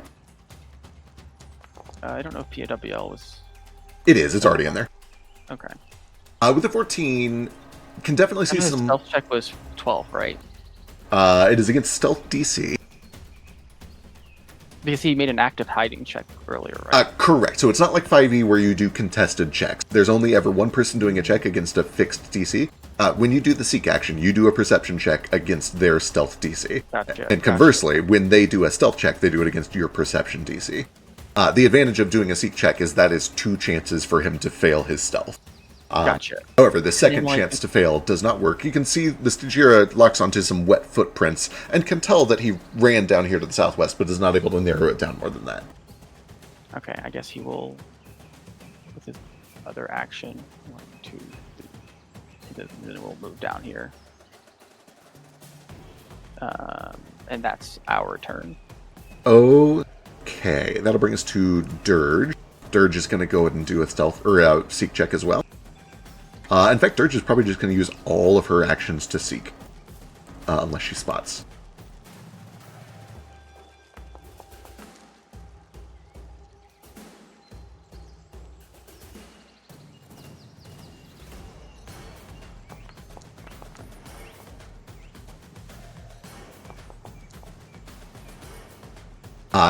Dirge looks around and she doesn't spot anything, but then she closes her eyes and just begins to sniff.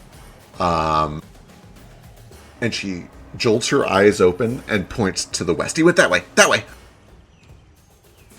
I assume that matches with where we're going. Yeah, the direction that you guys are essentially already going, yeah. Cool. That brings us back to Argus.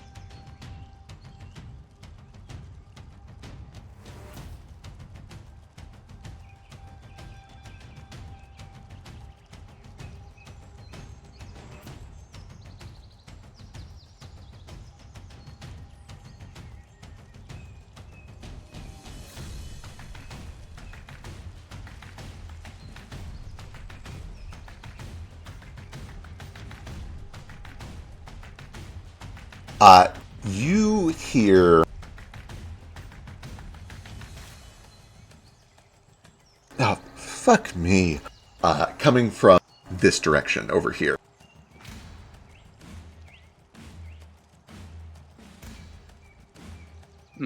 Just the kind of day I would have. And that's all you hear. And it is back to your turn. Yeah, I'm gonna believe that for a fucking second. Importantly, was that a spell with the mental trait? Double checking. Negative. Gotcha. Alright. I am going to telepathically I can just tell Mare, and then I'm going to use a focus point, and I'm going to use my warp step, and I can move a total of, I believe it's, what's my speed? 70 feet? Because I just like bum rush this way. So 1, 2, Hell yeah, excellent. 4, 5, 6, 7, 8, 9, 10, 11. Oops. How did I do that? Stop it. Help. I think you There have we both go. of them selected. Yeah, there you go. I did. I lost count.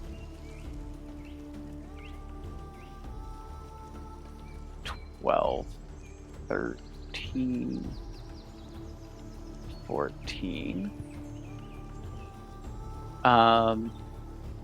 That's one action. I'm going to then use this. Does Mare picking him up on his life sense?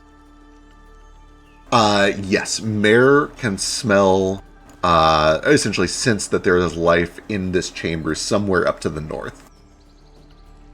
All right. I'm going to use the search action. So, I have. Okay, I'll use the search action again. Oh, wait, I do need to use one action to make. So, how would? So I have to use one action to have like my Striga move, right? Yes, correct.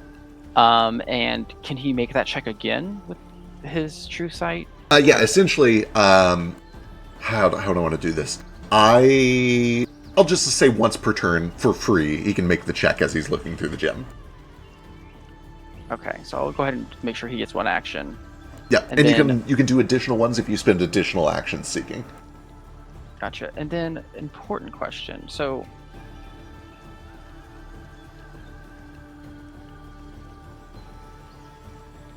in this one, do you have to know exactly where creatures to cast a spell on them? For instance, I have one that just says a creature taking bleed damage, 30-foot range. Gotcha, I see. So if it is an AoE, all you have to do is drop the AoE in such a way that it hits their space, which means you still have to guess the space that they're in. If it's single target, it's essentially the same. You have to guess what space they're in, and then I do a secret roll to see whether or not it hits, without telling you whether it was even the right space or not. Do I get... Gotcha.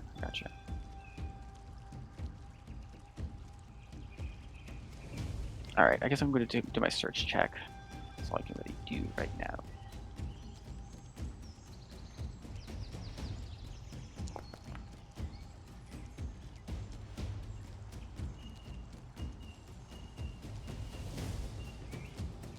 Unfortunately, Mare can sense life up here. Dirge has definitely smelled that he went that direction, but you're not able to narrow it down to a specific square. Gotcha. All right, and then the Studigo will use 1, 2, 3, 4, 5 of his movement speed to get here, and then with the gym. Yep, they can do one freebie with nature.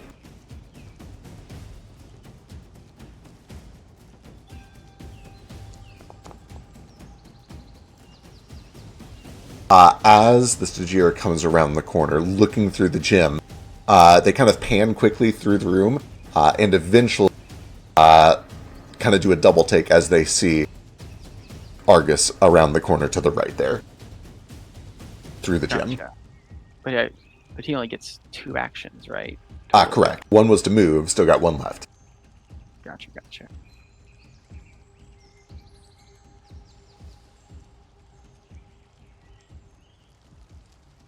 Okay. He's going to look through the gym, and he's going to cast this spell on Argus. Gym Gaze. Oh, God. Oh, God. Gaze into the mind of the creature in 30 feet, infusing the creature's thoughts with visions of the creature's own dead body, slowly petrifying. Must be a will save or become frightened 1 or 2 on a critical failure. Wonderful. Let me read how something works here real quick.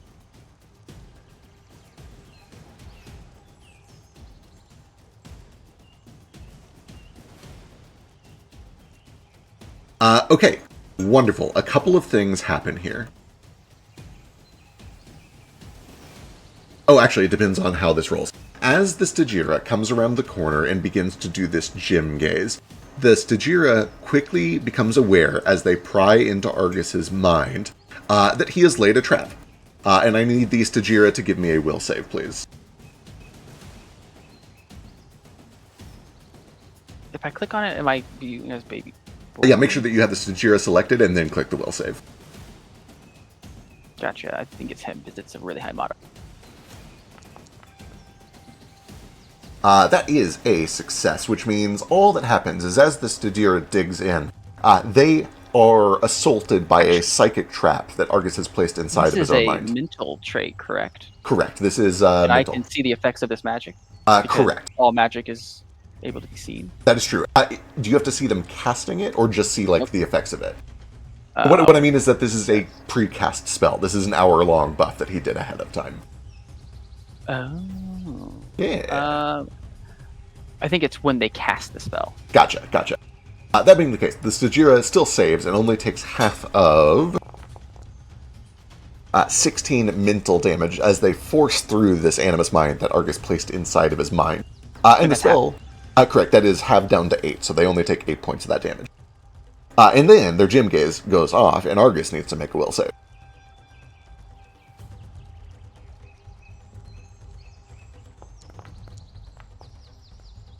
That is a failure. They become frightened 1 again.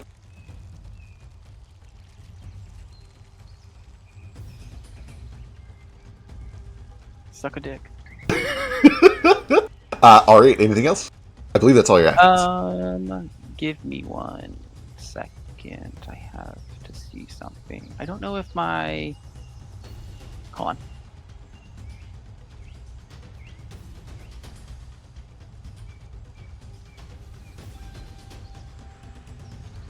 Okay, so my alt wounds, I guess I don't need it. I'm not going to waste my reaction. We're good. Alright, perfect. Boy, Dirge. Dirge kind of calls down, hey, what do I do? Oh, so he's over here. Alright, Dirge is going to use an action to run. Another action to run. Another action to run. Gets around the corner. That's all 3 actions. That brings us to Argus. Argus is visible to your buddy, and that sucks.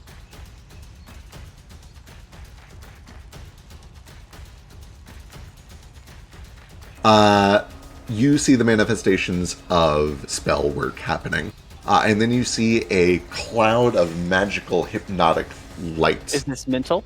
It is Arcane Illusion, Manipulate, Subtle, Visual. So actually, you don't even see spellcasting components. Okay, so I love that you did this. He's immune to visual. Who's immune to visual? This is Riga. Okay, wonderful. So this will still affect the other two of you, but not the street shot. What a pain. What a pain in the dick. Okay, excellent. There is a burst of beautiful shimmering colors that fills an area, and I need... When I cast it, I need will saves from you and from Dirge. And I have terrifying resistance. Sure, you get a +1 on this because you terrified him. That is a regular fail from you and a regular fail from Dirge. You guys are currently dazzled, and also... I don't know what that means. I'll double check here in a second because I'm learning too. Or if it does secret interact on the cloud. Fascinated by... Okay, if vision is your only precise sense, all creatures and objects are concealed from you. Correct. So everything is concealed to you unless you have another precise sense, and I don't think you do. I think, like... I do not. Yeah, smell is imprecise. So you are dazzled and also fascinated.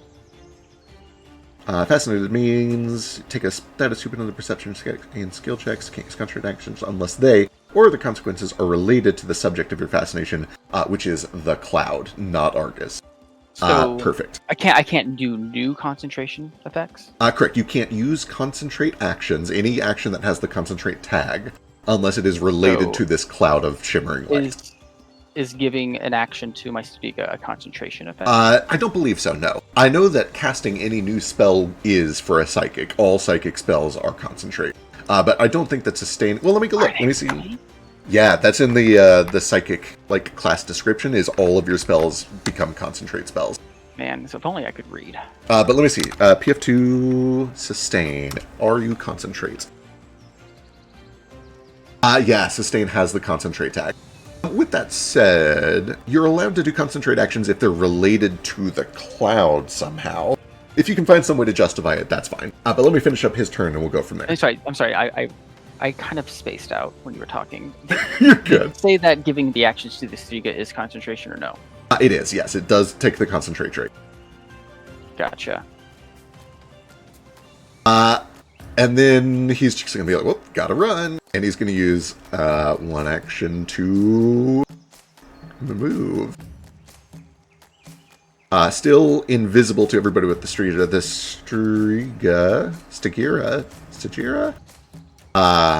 can still see through the gym that he just walks right past the two of you guys as you are momentarily stupefied by this hypnotic pattern.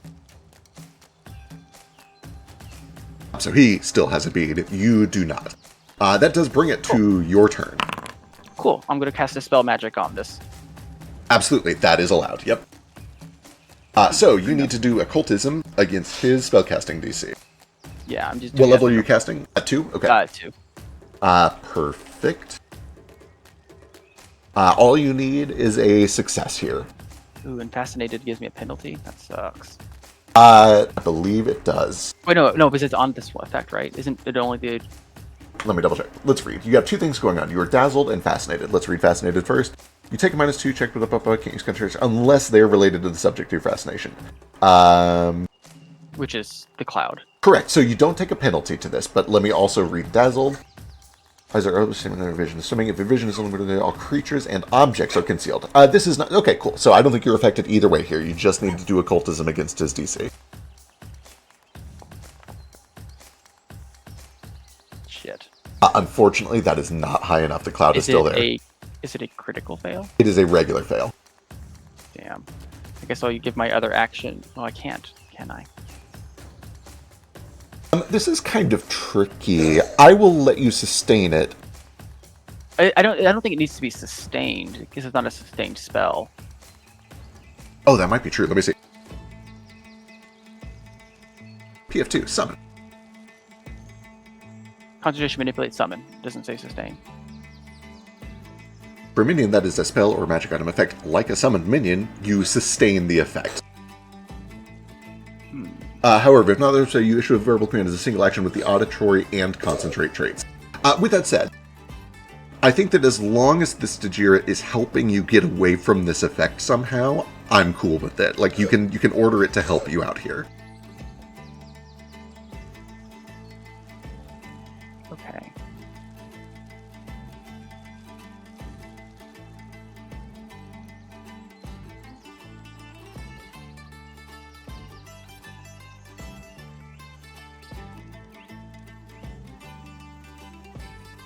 What are ways that could help me? I guess could it like pull me out of It it? could literally like drag you out if it wanted, yeah. Okay. I guess I will give him an action so he can do that then. Perfect. So essentially one move action and one grab you and lift you action. I'm going to have it do athletics against your fort DC, but I'm going to give it a +2 because you're not really resisting. You're just like stupefied, right? So he needs a DC 11 athletics check.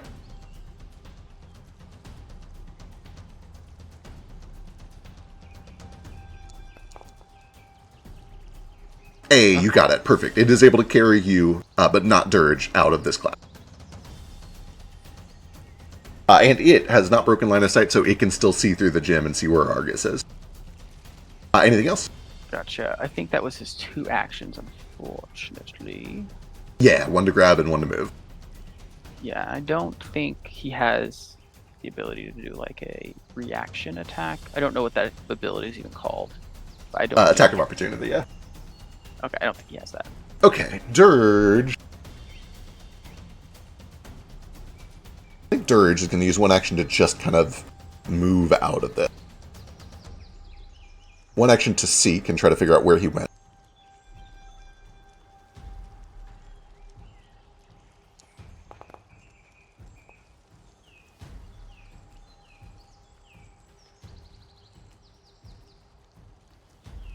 And oh boy. I think she pulls out the blowgun and is just going to kind of fire down that hall because it's narrow and she's like, maybe it'll just hit.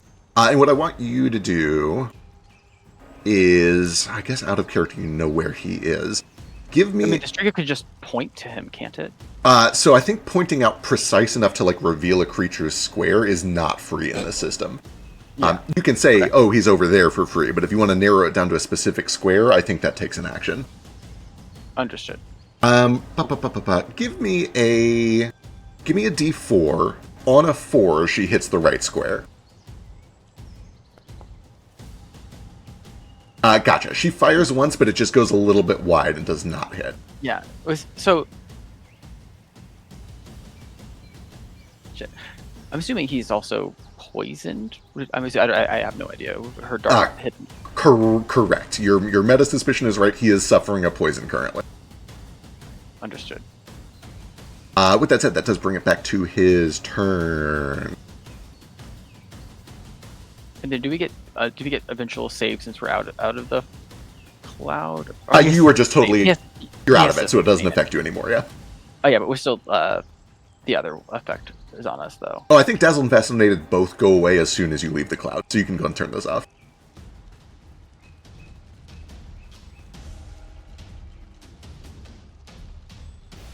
Okay, that brings us back to Argus. Oh, so I could have just stepped out of it. I didn't realize I could have just stepped out of it. Right. I thought, well, wah. That's unfortunate. These things happen. We're learning.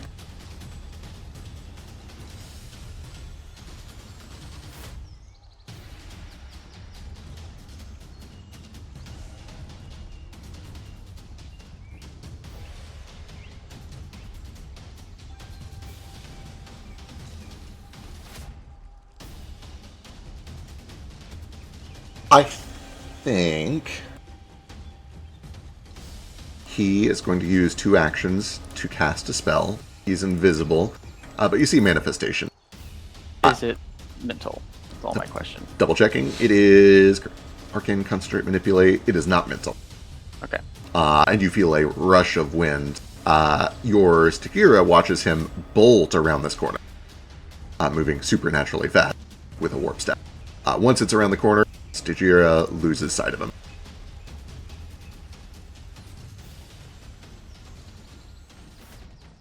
What does the manifestation of his magic look like? It's very similar to yours. It's subtle. There's kind of a shimmering of space and light, almost like looking through a desert mirage, that appears around his form. And since he's invisible, it kind of just appears like a mirage in the air, essentially like looking at a gas leak through a hot day, or something along those lines. There's little bits of purple light at his fingertips when he is visible. But yeah, it's subtle. Obviously, it's magic, and anybody who sees it knows it's magic. But it's a lot more subtle than like a showy pyromancer's might be, or something like that. That brings us back to you. What do you do? How many actions can I give this Studiga? I Or believe it's whatever. limited to one of your actions for two of its once per turn, but I'll go read up on that and make sure. Okay. That's really sucks because he's not very fast. Yeah. Let me read on that.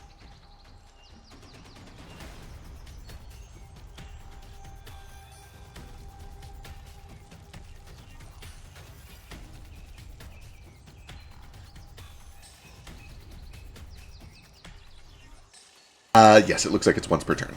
Yep.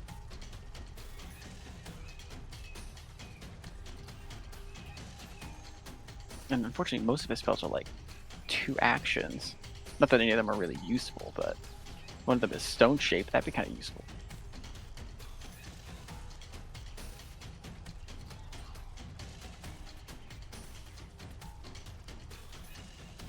I want him to hit him.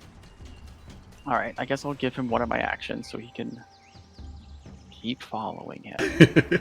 Wonderful.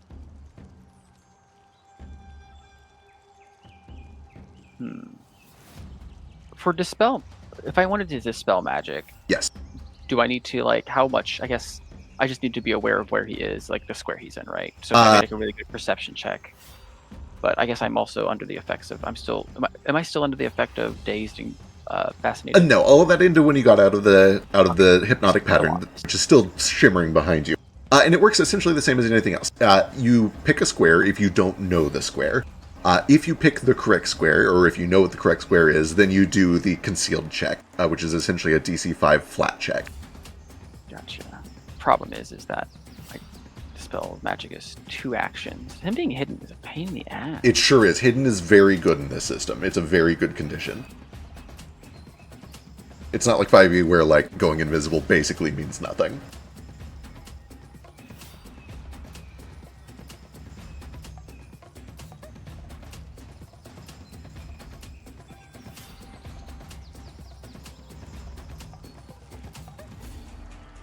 Um.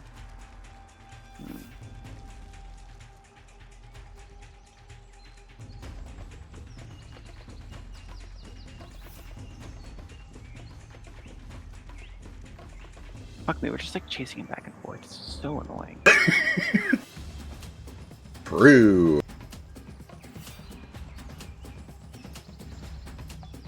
Trying to see if I have any spells that can really help with anything, but I don't think so.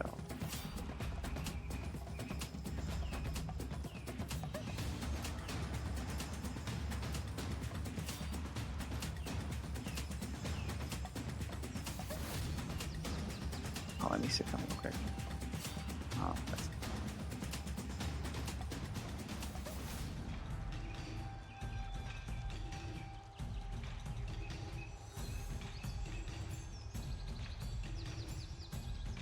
All right. Well, I guess got to get over to him. Right. So I'm going to use my own warp step to get over there. 2, 4, 5, 6, 7. Can I like break up my movement or no? Yes, we have house ruled it, so you're allowed to break up your movement. I guess I'll give the search action. Perfect. Go ahead and give me a perception check. Unfortunately, there is no sign of him or sound. All right. I guess I'll just like move over here then. I guess just kind of wait. Not much else I can do. Totally fair. At this point, I think we'll probably jump out of initiative and reduce this down to kind of like a skill challenge. To see if over the next several minutes, for as long as that portal remains closed, you're able to like hunt him down and find him. All right. I mean, I'm also willing to just, if Dirge can protect me, I'll just start sealing it. Totally fair. Yeah, if you want to start sealing this portal off and close it for good, that is absolutely something you can try to do. Presumably, there's another way to get out of here. We'll figure it out. I guess this is gonna be super. Oh, I guess we could just go through it and seal it. Actually, you know what? Can I roll back a little bit? What would you like to do? Before I leave Dirge, just be like, run through the portal. I'm gonna close it from the other side. You say that to Dirge. Yeah, while I'm next to her. Okay. Like, kind of whisper to her. Yeah, got it. I'll go wait with them. And yeah, she kind of... Wait, with him? Oh my god, names are so hard. Bear Miner. Oh, yeah. Yeah. And then I guess I'll just... Yeah, we'll just jump through then, I guess. And Yeah. then I'll just seal the portal and hope he's on the inside. All right, wonderful. You jump through. You have to wait like a little while for your own dispel on this portal to give way, but eventually it flashes open. It's not too long. It's like a couple of minutes at the most. And I assume that while you're out here, you keep a close eye out. How long does invisibility last? Let me double check. I believe... Let me see. I assume it's a minute, right? I believe the upcasted version is like greater invisibility for a minute, and the baseline is it's 10 minutes as long as he does nothing hostile. Gotcha. So he's just gonna wait by the pool too.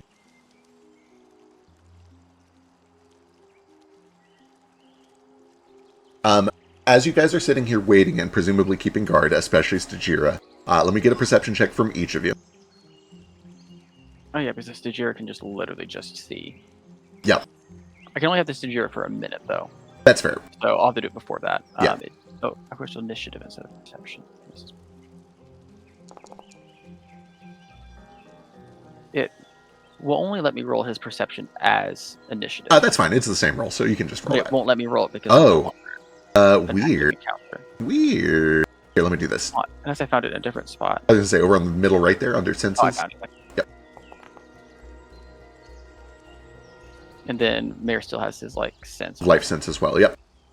The three of you, while waiting here for this portal to open, are extremely vigilant. You keep every sense that you have tuned. You have life sense, you have the gem sight. Dirge lowers down and smells and listens as well as she can. There is no sight, nor sound, nor smell, nor life sense of him. Okay? So he's not like in the water then. Correct. You're pretty able to very confidently rule out that he's not just like sitting here in this chamber with you guys waiting. Eventually, you feel the vroom of the portal kind of rumble back to life as your dispel ends on it. What's your plan? I guess her and I are just gonna jump through real quick and just cast the spell and seal it again. Okay, wonderful. You jump through. She starts to swim out towards the cave. I guess she'll keep her and Bear keep an eye out for him in case he tries to slip back through with us. Excellent. And you begin sealing the portal. So what's out there? I'll go ahead and spend another Dispel Magic on it to get, lower the DC. Excellent. And this is essentially the semi-permanent sealing that we talked about between sessions? Yes. Excellent. Go ahead and give me an occultism check. Or as permanent as I can. For sure. This is a longer process. It takes several minutes or possibly even hours. You're able to make it easier for yourself with a successful dispel. Let me go read the DC. That at least, so I get through and dispel it. So at the very least, if he was behind us, he can't come. Can't come through again. Right. Yep, exactly. And now to essentially trap this portal, go ahead and give me an arcane security check. All right, I'll do one for Mare as well. It says occultism, but it's arcane. Yep, totally fair.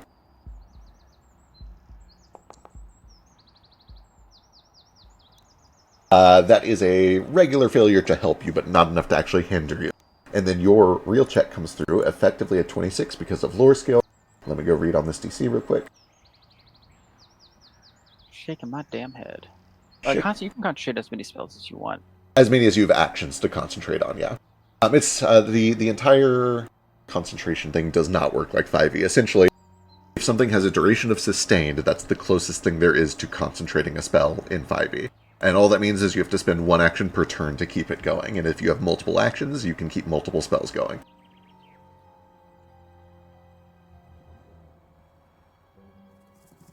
Well,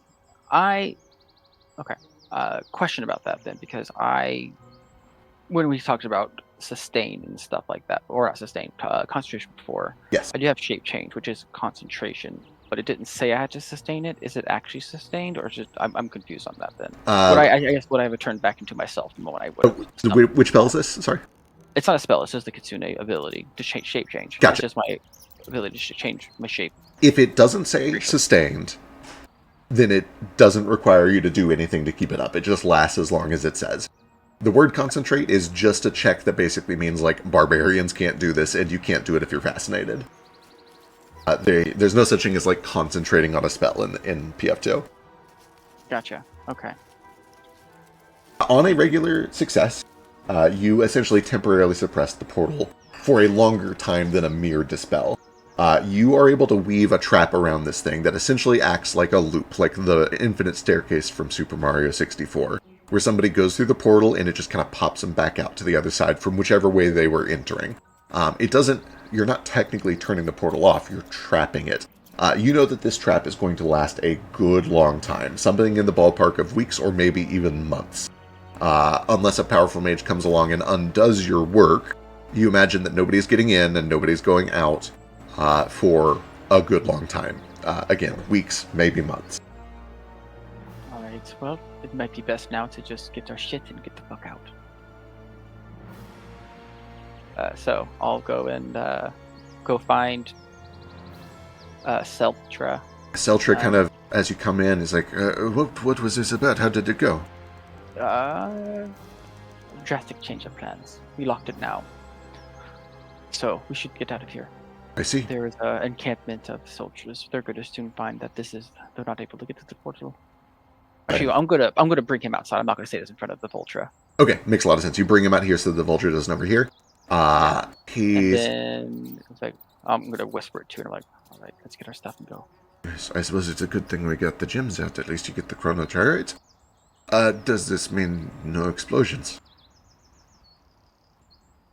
Well, if maybe not, maybe some point. We just won't be there for it. Oh, that's such a shame. I had really looked forward to blowing up some dragons, but all the same, we got the pay dirt. Aye. We should. They are to the west, so we probably should circle around. How far are we from Argument of Axes? I don't want to go straight to his place, obviously, but I'm just out of curiosity. How far are we from him? Yeah, let me pull up the map. This map is not perfectly to scale, but it's kind of proportional. Avarice map. Activate. Go. I actually don't even know where we are. You guys, up here, the Vesper Ruins. You know that Farinexivec was coming from the west over here.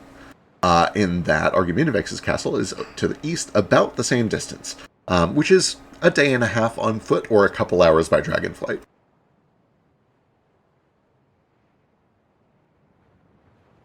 And then, where was I supposed to be meeting people? You are meeting them down in Pi, is where they're essentially going to teleport in the same place that you just teleported, which is right down here. Regrouping at Pi, which is really far away. You know that Severalex flew you from Pi to where you currently are in about 5 hours. Yeah. And it'll take us like 2 or 3 days to get back, walking on foot. Right. Or like one day if you want to go to Argumentivex's lair, and then maybe Severalex would fly you out. It seems extremely presumptuous to assume that they're just going to fly us around wherever they want. It sure does, yeah.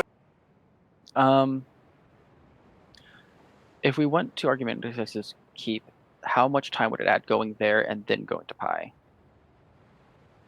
It would be about a day and a half to get to Argumentivex, and then maybe 3.5, 4 days down to Pi. Does it seem reasonable that, like, there's a river here? Does it seem reasonable that you might have, like, a rowboat that we can take down the river? Somebody probably would. You know that Argumentivex is kind of a shut-in. He can't leave his lair for a super long time, and when he does, he usually just flies or uses magic. With that said, not every little hamlet and village is dotted on this map. Generally speaking, there is a web of little hamlets and villages about every day of travel, because that's how humans work. We walk for a day, and then we make camp, and over time those camps become hamlets. So, like, there are probably little fishing villages all along this river where you could find a ferryman that would take you up and down the river. Alright. I think the best bet then is going to be to clean up our camp, use Presto to, like, hide our tracks, go east, since we know the army's to the west. Try to see if we can get to Argumentivex's keep to maybe, like, kind of lay low. See if we can get maybe a town nearby has a boat that we can take down the river, which should get us there much faster than walking. presumably, I'm assuming that since the mountains are here, the river flows south. Correct, yes. It does flow So south that out we to the sea. it would probably save us a lot of time. Are any of you guys good at boats, or should we hire someone to get us down the river? I can operate a simple rowboat, no problem. I don't think I could sail a tall ship, but yes, I can row. All right, we might need to take a slight detour. Totally fine. I If feel you like we should probably, yeah. Are the two of you okay? That seems, you seemed in quite a, I don't want to say a panic, but it seems like something went wrong in there. It did. We can talk about it once we're at a safe distance. Understood. Got it. Dad, when you were at the encampment, you Yes. didn't overhear anything, did you? I heard all sorts of stuff, but most of it was empiric, and I don't really speak it super well. I did look for a long time just to watch what was going on. They were kind of still setting things up. And I'm actually going to have her roll, let's see, what is she going to, she's going to do a society check to see if she can understand what was happening there.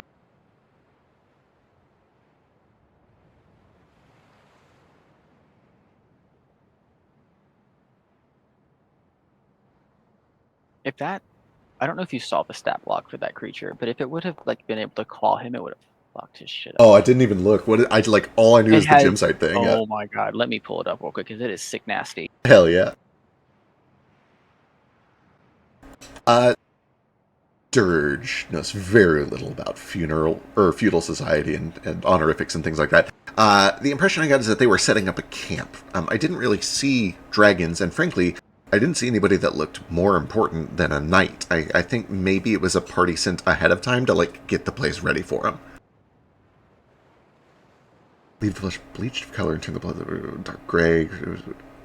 Ooh, permanently slowed one. That's, oh, that's gross. That's nasty. Yeah, I was trying to get him close to who he gets fuck his shit. Even a single slowed one would have been such a problem for him. Because, as you have quickly learned, his entire battle plan is run the fuck away. Yeah, so Oh, can I do one more thing? It's a big stretch. Yeah, hit me. Can I analyze the portal to see if I don't know, like a log to see like if it was used before? I guess he couldn't have gone through if he made it through, I guess, while we were going through it. I'm into this. This is a stretch, but again, you are an expert in arcane security. It's not that it's going to have like an error log or a debug log, but you can kind of get the vibe of when magic has been recently disturbed. As part of your process of setting this trap, I can absolutely go ahead and give me another arcane security check to see if you see evidence of somebody other than you guys going in and out of it recently. Gotcha. The DC for this is quite high. I want to set a careful precedent here, but it is possible. Okay. Good. Mary's gonna second. Mary's gonna second it, I guess. Okay, wonderful.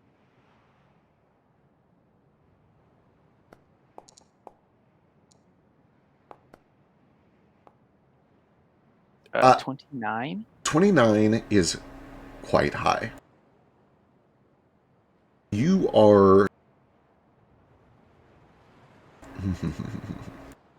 29 is quite high. You're confident that nobody besides you and Dirge and Seltra used this portal anytime in the past 3 days. So Argus was either there the whole time, or he had another way to get through. Seems reasonable.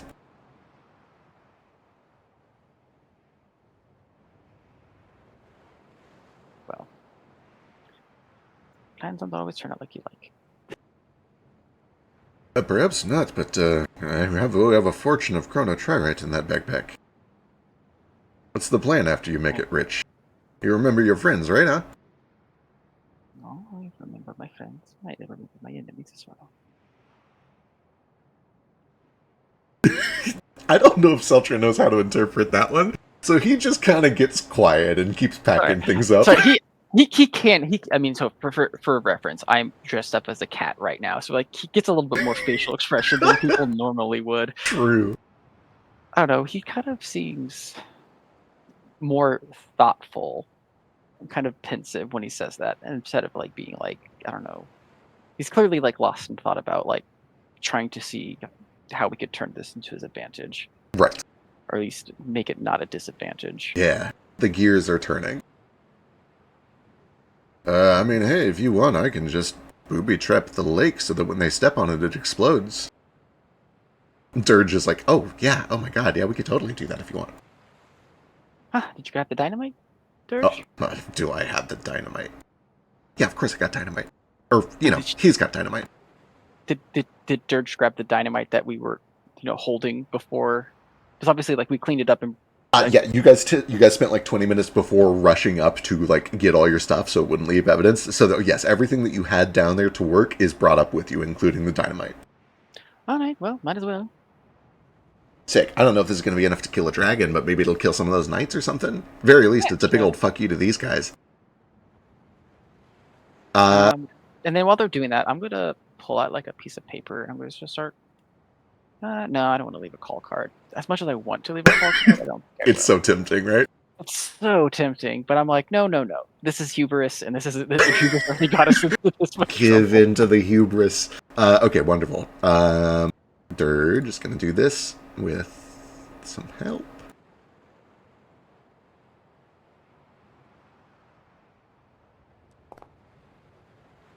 They work together to essentially set just a good old-fashioned bouncing Betty trap where they step on a soft patch of dirt and some explosives launch up and then go off. It's nothing beautiful, it's nothing clever, it's nothing We complicated. can add our stakes to it, so it shoots stakes out. True, yeah, get a little shrapnel in there.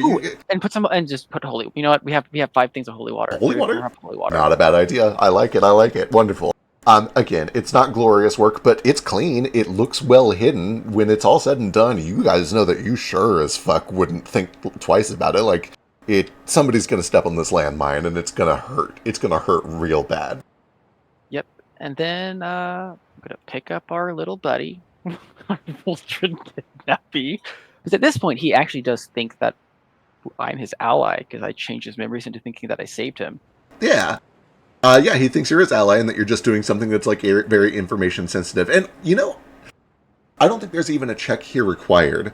When he comes under the impression that what you're dealing with here is a mind trap, there's a term for this. Dangerous knowledge. There's a term for when knowledge is the danger.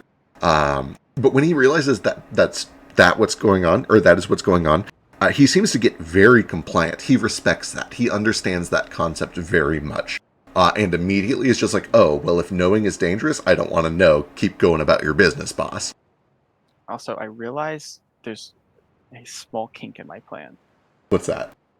Well, Afef is probably at Argumentative X's place, and he thinks Argumentative X can always That is certainly true, But yeah. as long as I keep him blindfolded and stuff, he should be fine. I gotta feel bad. I don't want to kill this guy, but like, keeping prisoners is such a whole thing. It's such a moral hassle having to decide what to do with prisoners of war, isn't it? It is. But Branch is all like, stop murdering people, blah, blah, blah.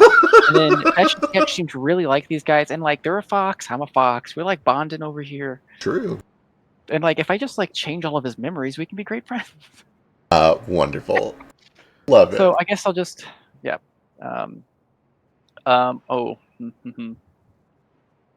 Yeah. Actually, while he's in the cave and it's just the 3 of us out here, Yes. I'll be like, Judge, we should know. I'm pretty sure that's when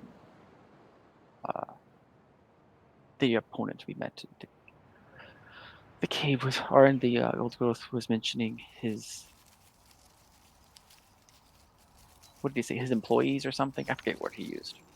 I think his underlings. Yeah, he used something real dismissive, like minions or underlings or something. Yeah, I'll kind of like motion back in the cave of like goons. I think is the proper nomenclature for it. Yes, well, that in there is one of them. Ah, I see. It's important that we do not mention any of it in front of him. Noted. Mouth is sealed. But he's possibly one of my bigger nemesis. Nemesis. He's my current nemesis. I see. Got it. There's like a rivalry So, going on there. well, the rivalry is that he's alive and he needs. Well, it's not about him being alive. It's a whole thing. It's complicated. I see. I was going to say, I overheard the conversation that the two of you were having, and it sounded like you were talking in circles around each other and using a lot of big words, but not actually saying anything. And I just wanted to punch the guy based on that alone. Like, talk normal, man. Like, just use normal words. It was cute for a bit, but then it's, he like rolls his eyes. I think that somebody who only knows how to talk like that has nothing meaningful or valuable to say, and that's their problem. Of course.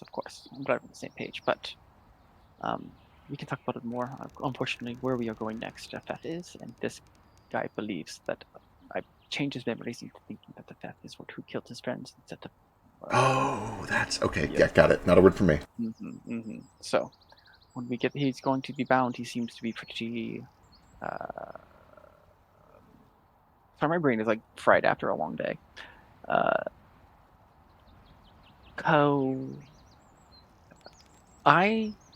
The human that is sitting in this computer chair does not know the word.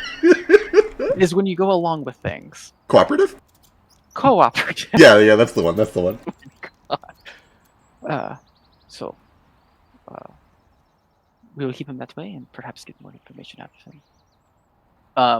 And then as we're going, the only other thing that I want to do is I do want to try to get a report from this Voldra, since he thinks I'm his ally and was reinforcements for him, on updates, and try to. I'm really just going to try getting any information I can about him. About clearly Argus sounds like is his. Got it. Yeah, I love this. For this, let me get. We're going to treat this just like most other magical spells of this nature. I'm going to get a deception check, but because of your successful spell, it is going to be much easier than normal. Give me a deception check with a +4 status bonus. Okay, hear me out. Yes. I'm not very good at that. Okay. So, my thought is, what if I suddenly threaten him? Okay, yeah. You're doing kind of like the tough boss thing. Like okay, I'm into it. Yeah, like, it's kind of like quiz time. I need to make sure that you've actually been paying attention to what you've been told. And sure. You're grilling him on like why the operation went wrong. Why did you let all your friends? Yeah. I get it. Yeah, okay. I just saw Argus, and he was very displeased. Okay, perfect. Yeah, give me intimidation with a +4 status bonus. And then a -1 because of your subtle threats. Yeah, the -1s are built into it. So. Right. I think you can toggle it on the roll screen. But it's fine. I can toggle it, but it's always toggled on by default, and it bothers Gotcha, me. Yeah. Okay, wonderful. You're able... Okay, so I need to double check. Do you speak Illith? Of course you do. You're fucking baby boy. Of course I do. I'm baby boy. Then yeah, this thing eventually kind of musters up the courage to start talking to you in Illith, which to a normal person sounds like hell. It sounds like somebody chewing peanut butter and mashed banana with their mouth open.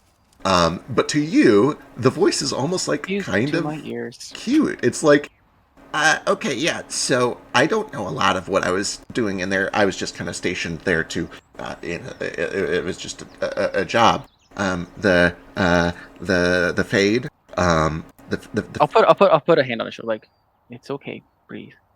Okay. There's a group of people that are making a safe place, I think, for, our world. A place that will not be destroyed when something bad happens. I'm still learning all the details. Something bad is happening to our world, and they're trying to make a pocket that will be safe.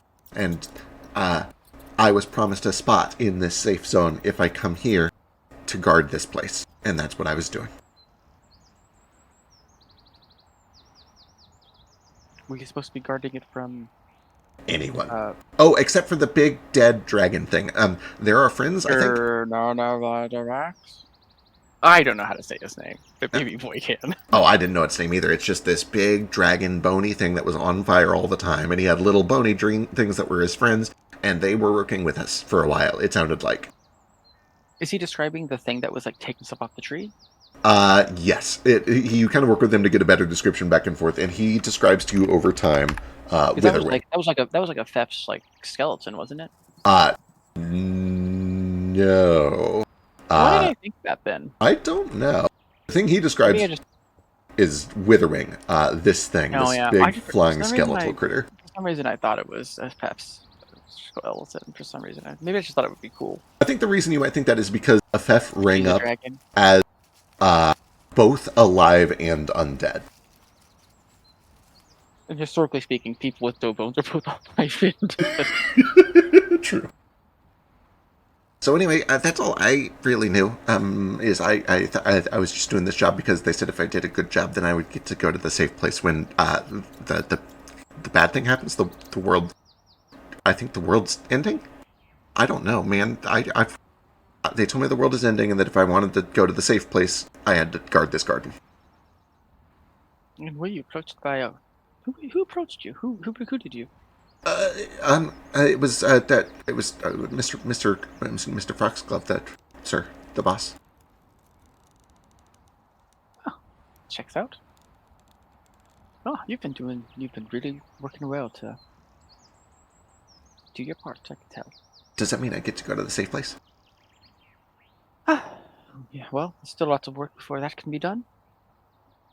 I'm sorry, sir. I know that I'm still under like a performance review, but also I haven't uh I've eaten the things that you've given me for about 3 days, and that's neat.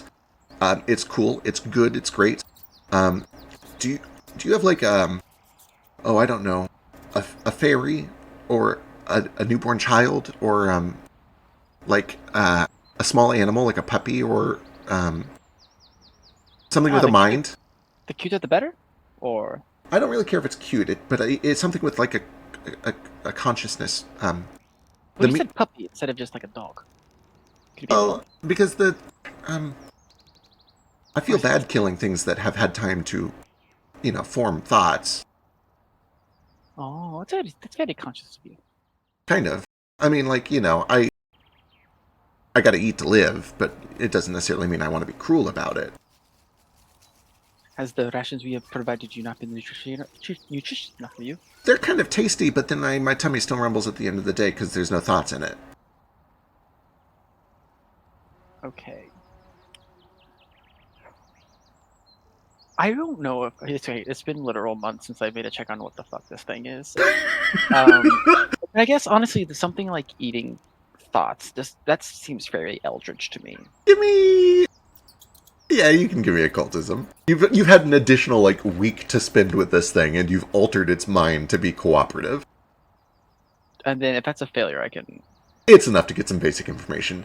This thing is clearly an Echo Fae, which is to say it is something that lives in the Echo Fae, which is kind of a shadowy, twisted perversion of the Feywild that appeared suddenly several thousand years ago, where everything inside seems alien and twisted, and it all speaks Illith for some reason, which is strange. That's typical of like mind flayers and intellect devourers and things like that.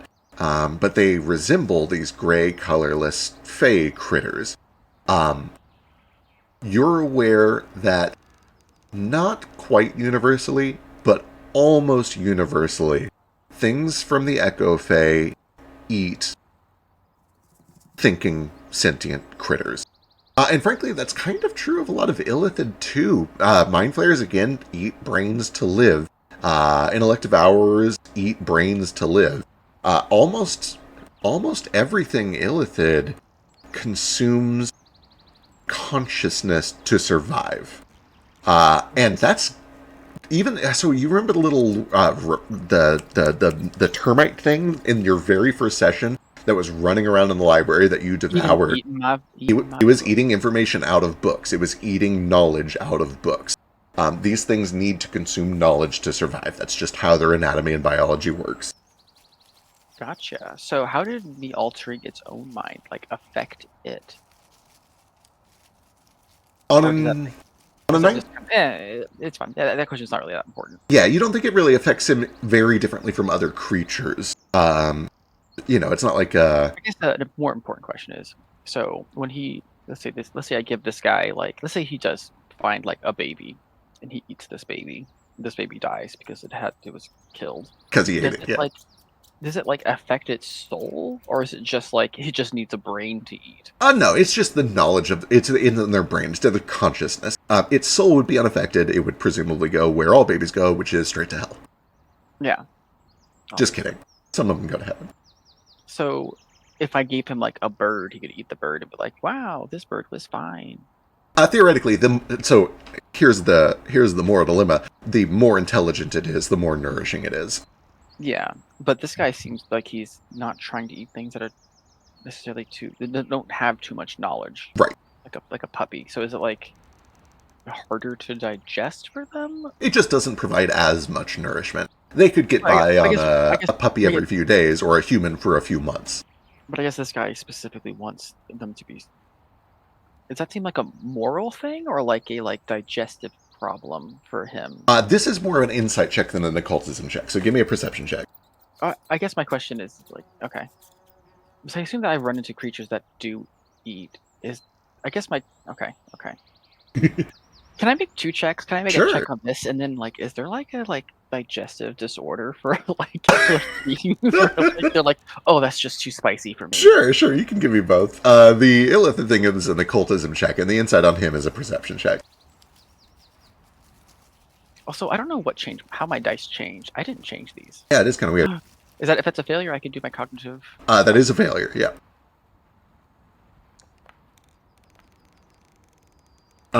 You have never Wow. heard of any disorders like that. It's certainly possible, but at the very least, you didn't stumble across it in your time with the librarian or any of your studies here on the material plane. With your insight check, however, your best guess is just that it's more convenient. Allow this to reflect on all of us, however you want it to. It's a lot easier to farm animals than it is to farm people. Yeah, he's also just a little guy. Yeah, it's easier to eat a chicken every 3 days than to eat a human every 2 months, even if it, is technically like denser nutrition. Yeah, it's also kind of like, chickens reproduce faster than. Right, and presumably even in the Echo Faith, they have a society, they have some forms of civilization. Presumably they have some moral standards. It's hard to say. Gotcha. All right, well, we'll try to find you something a little bit more nutritious. Unfortunately, we're still going to have to, keep things secret from you. Right, of course. Yep. Say no more. Got it. And we'll get him all strapped up, and I guess I don't know how heavy is he? Not terribly. Like a big cat. Can I like put him in like my backpack and just carry him around? Yeah, for sure. It's like, Oh, Southport or God. TV or Tibbs. Mr. Tibbs, you can say Mr. Yep. Tibbs is heavy. This guy's a freak, and I want him. I know that he's actually a monster, but like this guy, he's just trying to survive. He's just doing his I thing. hope that I can get him to come around, but we're gonna hunt him some thinking animals once we get a little bit further away. Perfect. Wonderful. Excellent. We do another quick little travel montage where you guys begin to travel east towards Argumentumex's castle. It is worth mentioning that you camp for a night, and then you wake up the next morning and begin to travel. Actually, you camp for the night about 5 or 6 hours east of the pond when it starts to get dark. And overnight, while you're on watch, sometime around 2, 3 in the morning in the dead dark of night, you hear off in the distance, there's a little flash of orange that rises up over the trees. I'll like shake the two of them, be like, "Hey, Manta, is that what you do? Hell yeah. Yeah. Yeah. Fuck 'em. Okay, The rest of the night goes pretty uneventfully. And then we wake back up and continue the travel montage. About... What you got? I mean, I'm probably good just because I don't want to make it up right now. I'll make it up throughout the next day, but I'll probably go ahead and modify memories to my advantage here as well to him and just keep doing that while I have the spells every day to do it. Perfect, yeah. I can go ahead and roll for it to see if it even works, and then I can just like write up what I'm going to do. Yeah, absolutely. I'm just going to essentially do like 5 days of will saves, and you can do 5 minutes at a time here. Sounds perfect. 5 days. Is that how long it's going to take us to get to Argument of X's? see. One, oh, I'm sorry. That's right, because you're going to potentially try to fly. So it's like 2 days to get there, Or take a boat. and then a boat will be another probably 2 days down. It's certainly faster than walking, so probably 2 days by river. Actually, day and a half because you're going downstream. Yeah, day and a half. So grand total trip time 3.5 days, and you already did the half day. So it's like almost be in exactly a week. True. About almost exactly a week since you left. Unless Argument of X is like, no, you should stay for dinner. He probably at least offers to let you stay and eat. I hope so. He confesses he doesn't have a lot of. The truth is that I don't really eat standard cuisine, but I can at least send somebody out to go hunt a deer or an elk or something. Do you like venison? What's that?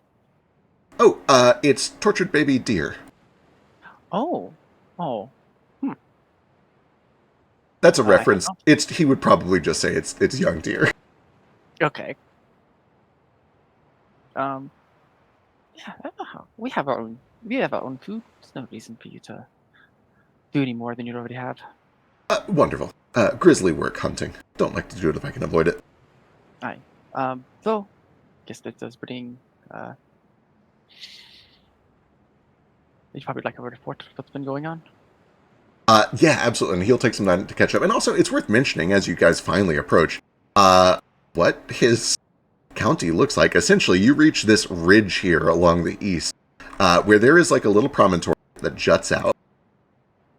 And then there's this just like wrought iron, twisted black metal vampire bridge that leads to a spire. And on that spire is a big spooky vampire castle. It is as like stereotypically spooky castle on a hill as you can get. There are these like ornate gargoyles that are perched to watch you as you cross the drawbridge. The big drop into the misty ravine below. You can see down at the base of all of this, there once was a town, and it might still be active, but there's no lights on anywhere down there. It's just like cobblestone and old buildings with all the lights off. Lightning crashes overhead, and you're welcomed into this enormous manor by essentially Baby boy can only get so erect. Fair. Yeah, and you knock on the door, and the person that answers the door is a skeletal dragonborn who is like dressed to the nines. They have a little monocle over one of their eyes.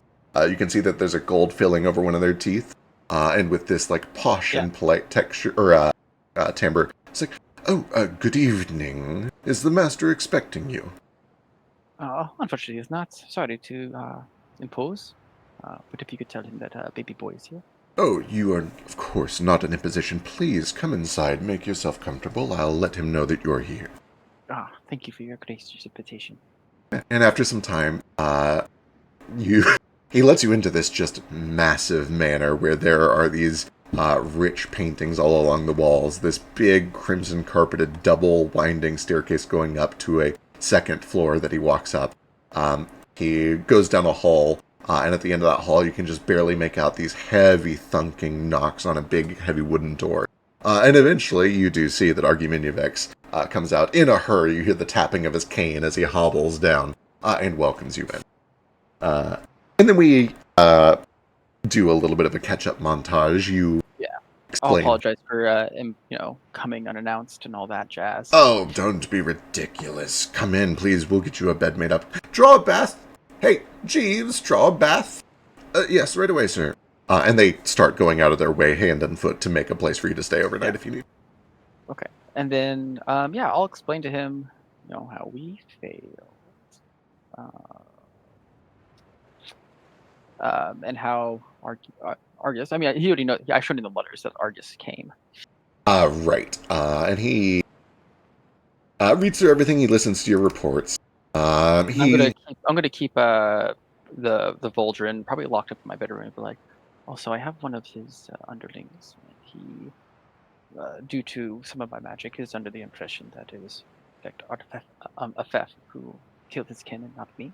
That I was his allies. So we should keep him from Afef. Certainly, yes. Don't let him go wandering. Afef is down in the lower laboratory. How is she, by the way?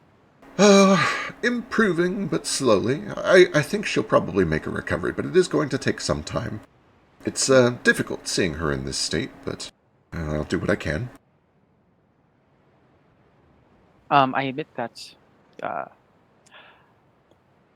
well, the plan did not go as planned, of course, as I said.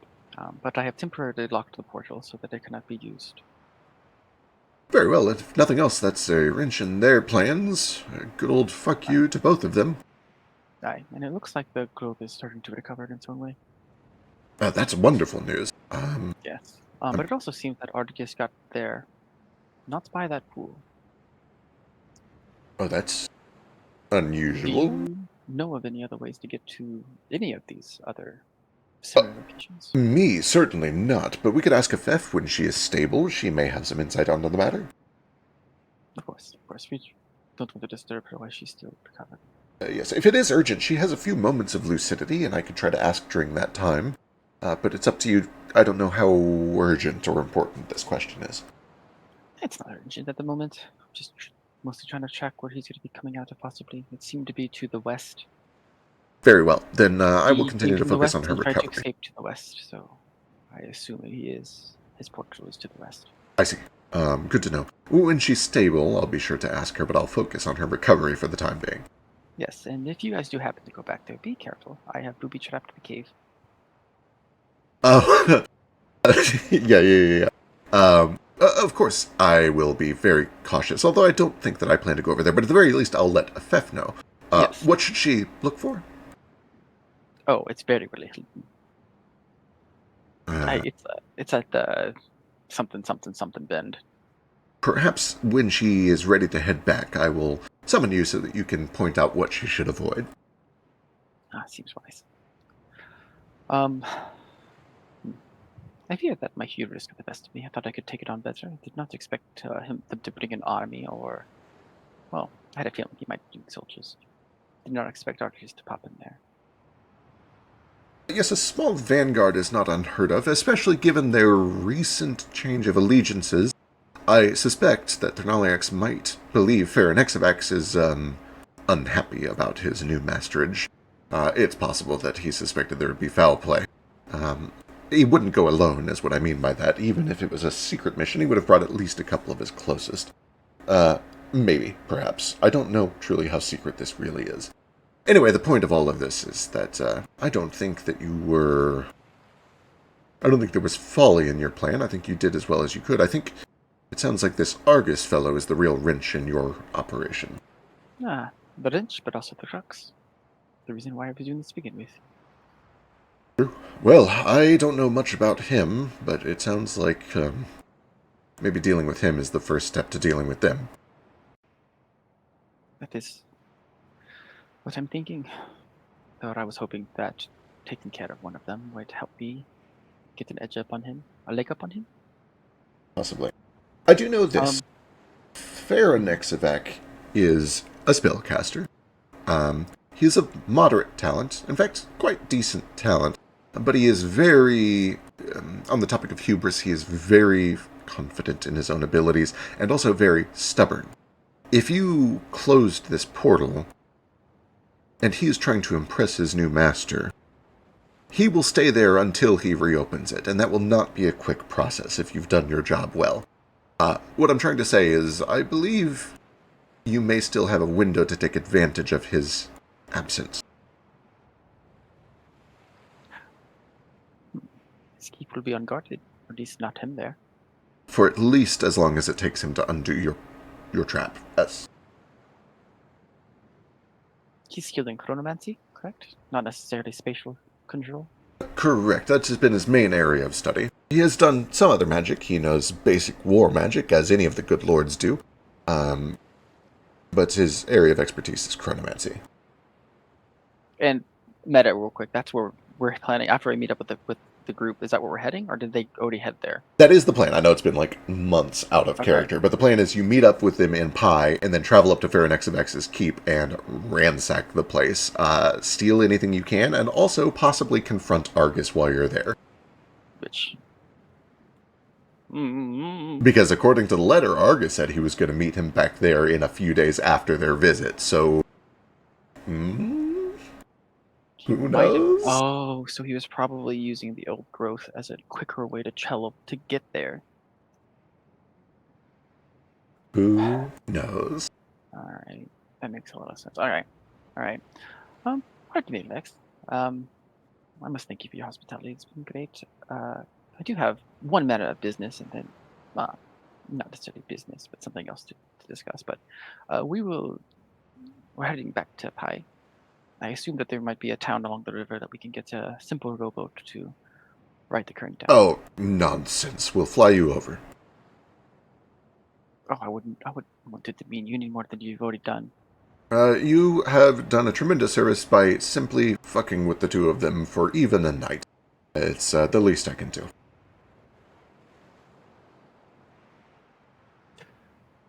Well, on another note, then, I must say that I'm quite impressed with your estate.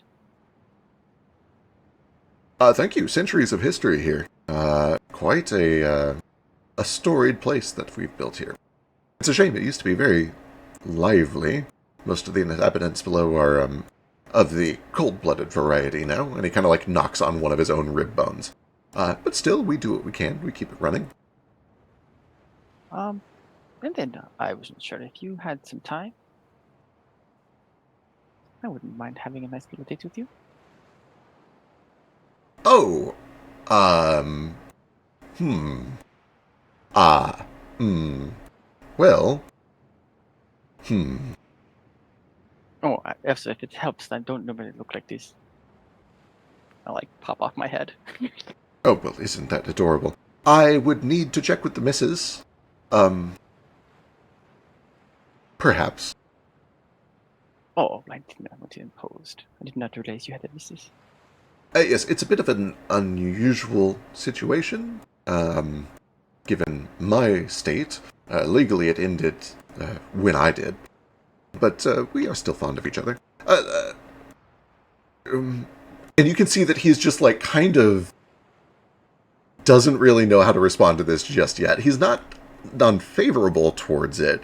It just caught him totally off guard. He was not ready for this question and doesn't know how to respond to it yet. No reason to rush the response. Take your time. Yes, of course. More wine. Oh, yes, please. Right. Huh. Yes. Actually, if I had a chance for a bath before this, I don't know. I probably would have actually dressed up all fancy. Oh yeah, for the record, they give you have the lap of luxury here. Yeah, I'll dress up in my fanciest clothes, which is not the troubadour one, believe it or not. Right. I have no idea which one it is, though. Oh, my formal dress. My little tails are like, they look like they're like floating in water as I just make them like wiggle in the air. Excellent. And yeah, you guys are able to kind of finish up a nice dinner here. He continues to chit-chat. It takes him like a few minutes to recover from that, but he does so gracefully and eventually like starts to bring up other conversations. He asks where you're from. He notices that you're very large for Kitsune and kind of oddly proportioned, and also, why are you wearing that suit? What's the deal with that? And he kind of is just like, he makes conversation. He gets to know you a little bit better over the course of this night. And I'll turn the conversation back onto him as well, like bounce questions back and forth. Perfect. Eventually, he does excuse himself for the night. If you don't mind, I can delay it for a time, but I was in the middle of a procedure with FF, and I should get back to finishing it. That takes precedence, of course. Of course. Thank you again for swinging by, and I'll talk to Severalex when I see her to have her give you a lift down to Pi. You're welcome back anytime. You must tell me, though, is there a way I could pay her back for her kindness? I do not wish for her to feel like she is a delivery service.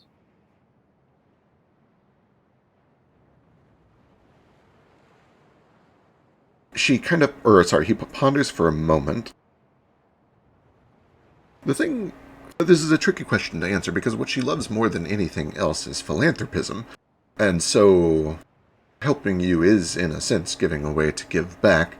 But, I mean, I could possibly get her some more time with that vet that she's so fond of. He kind of like leans in a little bit, and although he is a skeletal face, to the best that you can tell, he is smiling wryly. He says, yes, actually, I do think she would enjoy that. I'm going to actually be... Wait, am I meeting up with him? You are meeting up with I have Jane, no idea who I'm Tex, meeting up Fetch, with. and Sketch, yes. Oh, I actually will be meeting up with him, so you might get to see him. Ah, wonderful. This works out perfectly then. Then yes, I'll tell her that she can have a week of leave to simply wait with you until they show up. Ah, I thank you for your generosity. Of course. Thank you again for all of your help. I am continuing to work on the spell to identify lineage, but as you've said, FF comes first, so one thing at a time. What is this spell of lineage? It's been... I have no idea who I am. Uh, I don't know what's going on. it's totally fine. Essentially, let me write this, or go look at my notes real quick. It was either... I said that and I started thinking that, I'm Obiba. Remember who you are. Sorry. I've been awake for so long. Totally fine. Request lineage... Oh, I'm sorry. It was totally not even you that made the request. It was Rafik. That's what I'm saying. Like, I was like... Yeah, just kidding. Oh, The reason no. you don't remember this is because Rafik is the one who asked him to do it. He thinks all people with masks are the same person. No, he is quite smart, and his memory is better than mine is. So what he probably says, if you see the Leonin again, tell him that as soon as I'm done restoring FF, I will begin looking on the lineage spell to determine the heritage of Lucian as he requested. I will write that down because I will not remember that. Perfect, yeah. Wonderful. All right. You are invited to stay here in an extremely luxurious guest room that is like fully the size of a house inside. So it's like being home? Kind of, yeah. It's honestly not too dissimilar. I can't walk on the walls and the ceiling if I want. Right, except everything makes sense, which kind of sucks. Like, the floor is the floor, the ceiling is the ceiling. The ceiling is, like, 35 feet up, with, like, just full-ass, like, buttress arches going up over this canopy bed, which is itself, like, 15 feet tall. I assume it's so that dragons can just, like, be vibing in here? Yeah, presumably, this is certainly a big enough room that if need be, a couple of dragons could, like, comfortably chill out in here. No, I don't know if I'd go all the way there. You get the sense that his personal master bedroom is even larger than this. But still, it's a nice place. The bed is posh. You are weighted on hand and foot for the entire night. Yeah. I will tell him as I'm leaving, like, if you need me, you know where to find me. And I'll give him, like, a nice, like, gentlemanly smile. Oh, right, yes. Of course, yes. Have a good evening. You as well. Good luck. And with that, you are able to settle in for the night. Do you share a room with Seltra and a Dirge? Like, he offers to give each of them their own room if you want, so it's kind of up to you how everybody stays. How are they feeling about all this? I assume they're feeling like fish out of water. Dirge is like, yo, this is the coolest shit I've ever done. This is so much better than anything I've done back at the guild. This bed is ginormous for her. Yeah, this is crazy. Seltra's like, okay, so that is a zombie dragon? I think he might be a lich. A lich? Okay, it's a lich dragon. He kind of shrugs. Oh, maybe. Right. Wiggles his eyebrows. This is why I took the danger pay. Show me to my room. Do you want your own room? I don't know. Do I? Is that safe? I believe so. I believe these are ours. I trust him. But yeah, I'll take my own room. If you want to have some amount of comfort, I'm more than welcome to share a room. As long as I know where the two of you are, in case something goes bump in the night. Understood. Bump in the night. Sorry.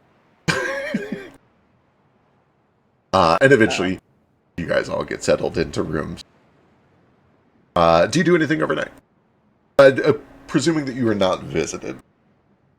Yeah, I mean, I kind of want to see his workshop, but like, I don't want to invite myself to his laboratory. But I'm like, what does it look like? This sounds so cool.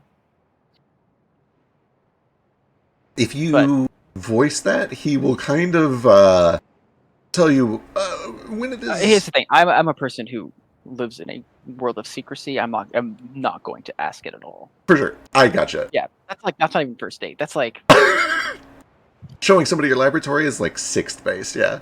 that's like sixth base right there. Perfect. Got it. Wonderful. You certainly do hear, like, the cracking of thunder and the arcing of electricity. There's some weird shit going down in that laboratory. Every now and then you swear you hear a maniacal laugh that just kind of echoes through the halls of this enormous manor.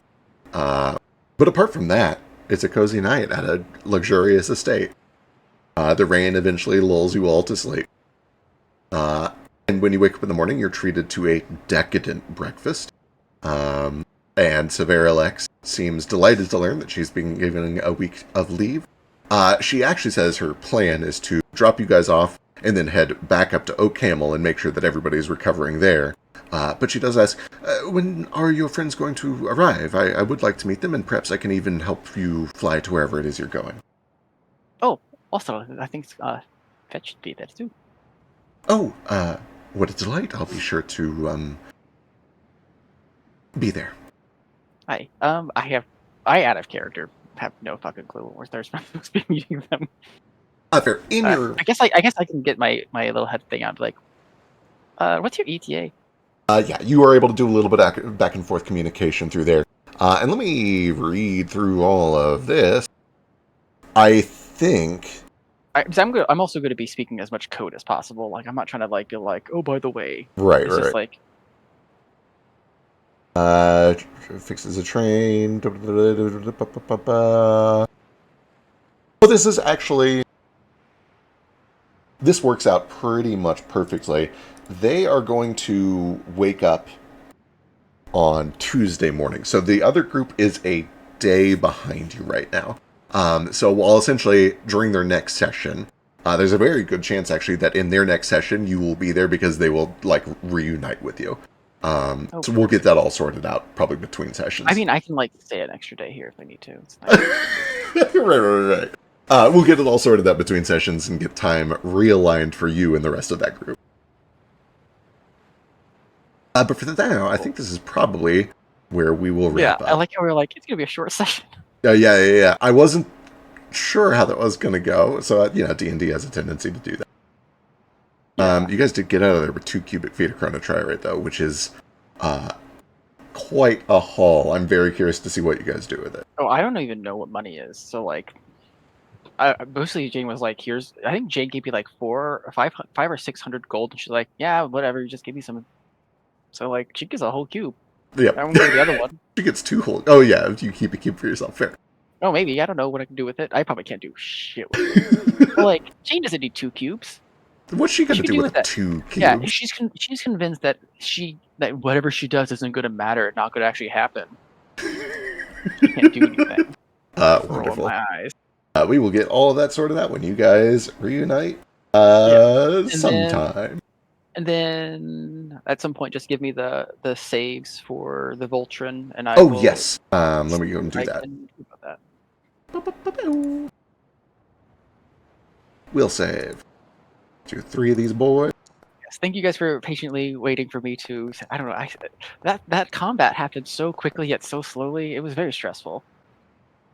Yeah, I know how stressful it is to hunt down something that is just trying to run away from you, but, that's how it be. I believe that is one fail. Success. Yeah. Yeah, well, 1 success for me.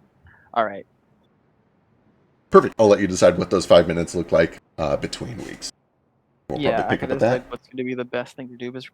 It seems so far that he does trust me. Seems like it. Seems like he's buying it. I just need to make it...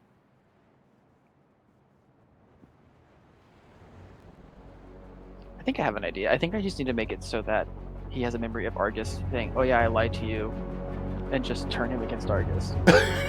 Hell yeah. Like, it seems like the best option is just to have him have a memory of like Argus being like, yeah, I lied to you, you don't get to come stay with us. And also like,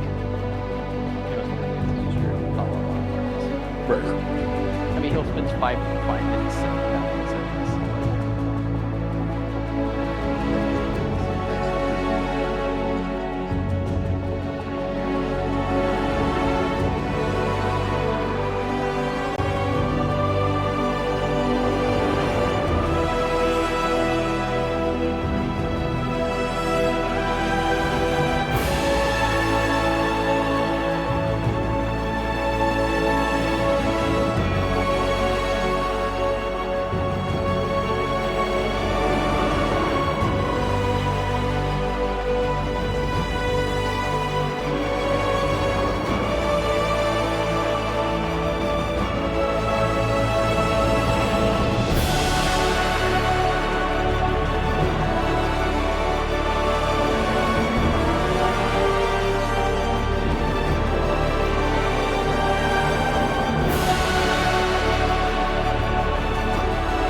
Eastward of Eden, where the clouds meet the dirt, we left our poor mother and seeded the earth. Gates, they were shuttered, the latches were locked. Oh, eastward of Eden, where men become gods.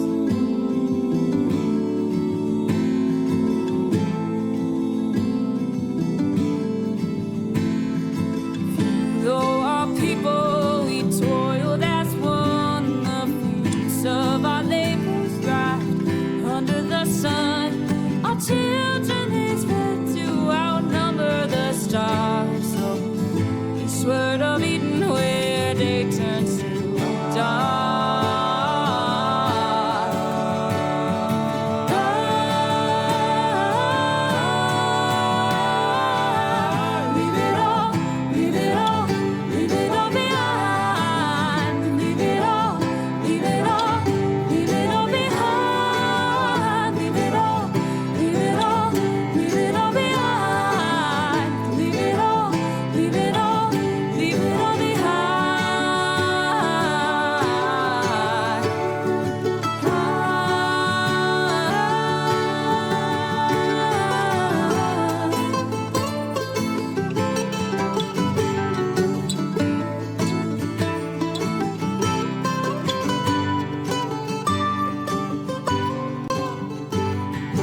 Watered our forests with fire and flood, and fed our own egos with our brothers' blood.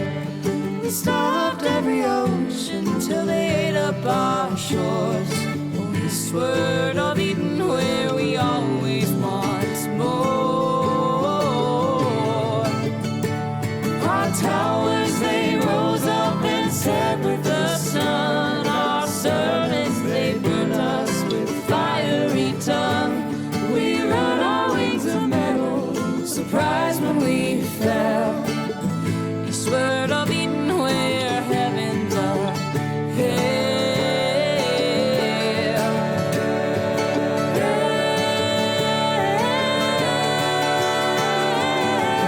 Leave it all, leave it all, leave it all behind. Leave it all, leave it all, leave it all behind. Leave it all, leave it all, leave it all behind. Leave it all, leave it all, leave it all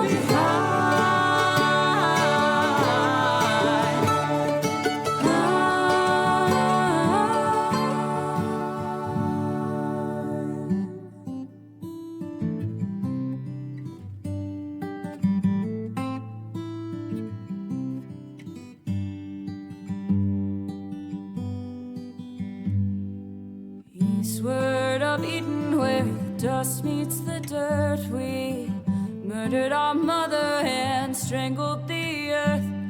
Forgive us, oh mama, whose face we forgot. Oh, eastward of Eden, where men